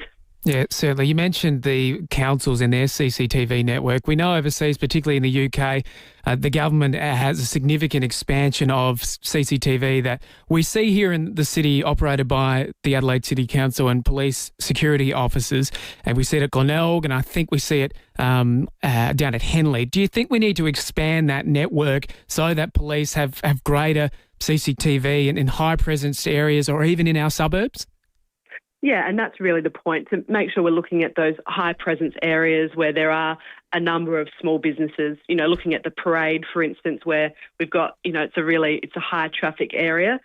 We know that crime is seeping into the suburbs, and so anything that we can do to help prevent that and to protect small businesses is a good thing. And again, just providing them with some of that practical support that complements really our plans to make sure we've got more police on the beat, and also tougher laws when it comes to ensuring that if you commit a crime, that there's genuine consequences too. Fantastic. Ashton Hern, their leader of the opposition, on their policies in terms of helping out smaller businesses to have better security, especially in terms of security cameras there. We're going now to Blair Boyer, the Minister for Police. Blair, you guys have come out with a new policy announcement too in terms of making investments for police. Yeah, that's right. Good morning to both of you and to your listeners. And perhaps if I could just start by saying that in terms of the experience that C had at the urgent care clinic in Norwood, I'm sorry to hear that experience doesn't sound like it was up to scratch. And as the acting health minister, I'm going to look into that and see if I can find out what took place. Perhaps if C was able to leave her details with you, and we could be in touch to get some more information and look into that. But I'm not in any way diminishing what took place to C, but urgent care clinics do play an important role. These are a federal government initiative to try and take pressure off our emergency departments to provide somewhere for people to go if they've got something that might be non-urgent that needs attention, where they don't need to go to the emergency department. But I'll certainly look into that. And then in terms of the experience of Megan, the small business owner, I absolutely agree. Small business owners work bloody hard. There's absolutely no doubt about that. And I understand that sometimes they feel the brunt of crime or poor behaviour from the community, which is then left to them to clean up and deal with. But what I would point to in terms of what the Malinaskis Labor government has been doing across almost 4 years now to try to deal with that, primarily is to have more police on the street, more police security officers as well. And we are starting to see that really, I think, have a really positive result in terms of our crime stats. Now, I'm a realist. I understand that when you talk about stats as a politician, some people roll their eyes. But I just want to reinforce to your listeners that this data that we released over the weekend about people under the age of 17 offending in South Australia, this is data released by SAPOL. This is not political data, it is police data, which shows across the last year we have seen an 11.5% drop in offending by people under 17. Now, what does 11.5% mean in real terms? Well, it's almost 600 fewer offences committed by people under the age of 17. So I think that shows that the action we're taking, growing the police force, growing the number of police security officers, is starting to have a real benefit. I don't diminish the impact that crime has on the community or on small business owners like Megan, but we have invested for 4 years now, the most recent budget being a record one, to do the hard yards and have more police out there as a deterrent, but also more available. So when a crime does occur, the ability and capacity of our police force to follow up and take action against those people who've committed crimes also grows. In terms of those stats of falling youth crime, a lot of people, I mean, we've seen it online, we've seen it on the text line, people saying, come on, we're seeing more and more of it happening. We're seeing people release CCTV. More brazen. Or the sheer brazen, the way in which they're committing these crimes, whether it's a local business or whether it's, homes in the local area. What do you say to these residents or these business owners that say, come on, we feel like we're just ramping up our security and we keep getting targeted? So what's your message to them that are saying, surely these stats can't be right? Well, I'd say, listen, absolutely there is more to do, and we are doing that. Our commitment to grow the sworn police force in South Australia by an extra 326 is, that is still to come. Our recruitment efforts are really picking up speed now. 4 years ago, the number of people who applied to be a police officer with SAPOL was fewer than 1,000. This year we hit 3,000 applications. And last week I also released some important data around the number of resignations and retirements, which has been a problem with SAPOL. We've been losing experienced officers. Across the last year, the number of retirements and resignations in SAPOL has dropped by 52%. That's because we're investing in police. A better enterprise bargaining deal with a 4% pay rise, twice what the last government did. We are, new equipment, improved firearms, more police security officers, and I think people are seeing that and increasingly want to be a member of the police force, and those who are there already want to stay. So my message to those people who are the victims of crime and seeing it is that we aren't taking shortcuts here. We are doing the things that take a lot of taxpayer dollar investment and take a little bit of time to make a long-term change to these trends. And Minister for Police Blair Boyer, we do need to hold it there, but we appreciate your time this morning and the Leader of the Opposition. Let's check traffic and come back with more. Morning there at Hilton, a breakdown South Road near St Donald Bradford Drive. Really big delays through there at the moment too.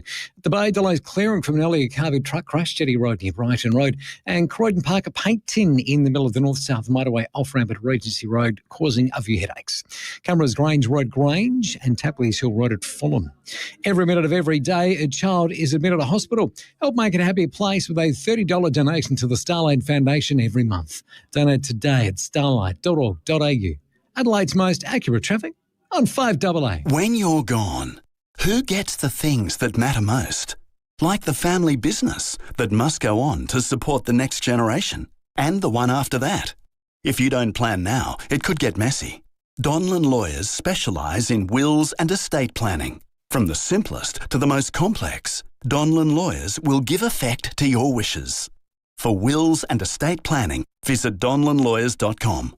Hindmarsh Square, Adelaide, and Ocean Street, Victor Harbour. Here at 5AA, we're all about supporting local.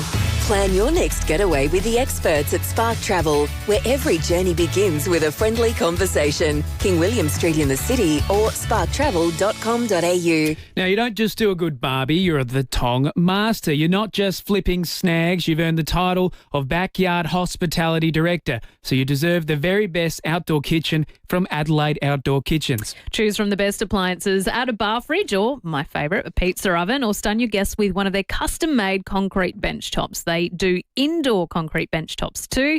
These handmade bench tops can really update any kitchen space, custom made for you. Every piece is unique, especially for you. Call for a consultation or quote today or visit the Seaford Meadows showroom on Farrow Circuit. The best backyard hospitality directors choose Adelaide Outdoor Kitchens. Go to adelaideoutdoorkitchens.com.au. The Jayco dealer stock run-out sale is now on. Don't miss great run-out deals on a massive range of campers, pop tops, caravans and more. With dealer stock ready for delivery and flexible finance options, there's never been a better time to start your next adventure. These deals are too good to miss. Trade in and trade up to a new Jayco. For great deals from Australia's most trusted manufacturer, visit Jayco Adelaide today, 130 West Beach Road. Don't miss out. Ends January 17th.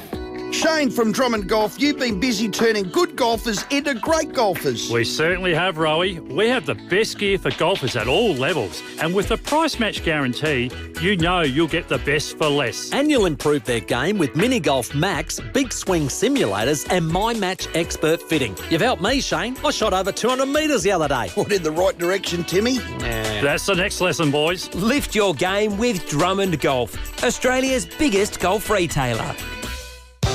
5AA Summer Breakfast. Jonathan Edwards and Casey Treloar.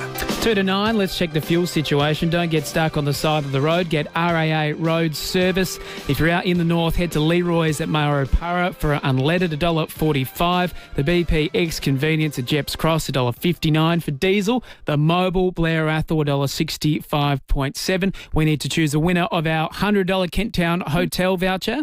Oh, I love the call from Robert from Clearview. He spoke about when he was a teenager and there were cyclists. He was 14 years old and he received the prize of an ashtray. Of course, we were talking about these strange prizes that we've got. Yeah, absolutely. We're out of time on this Monday.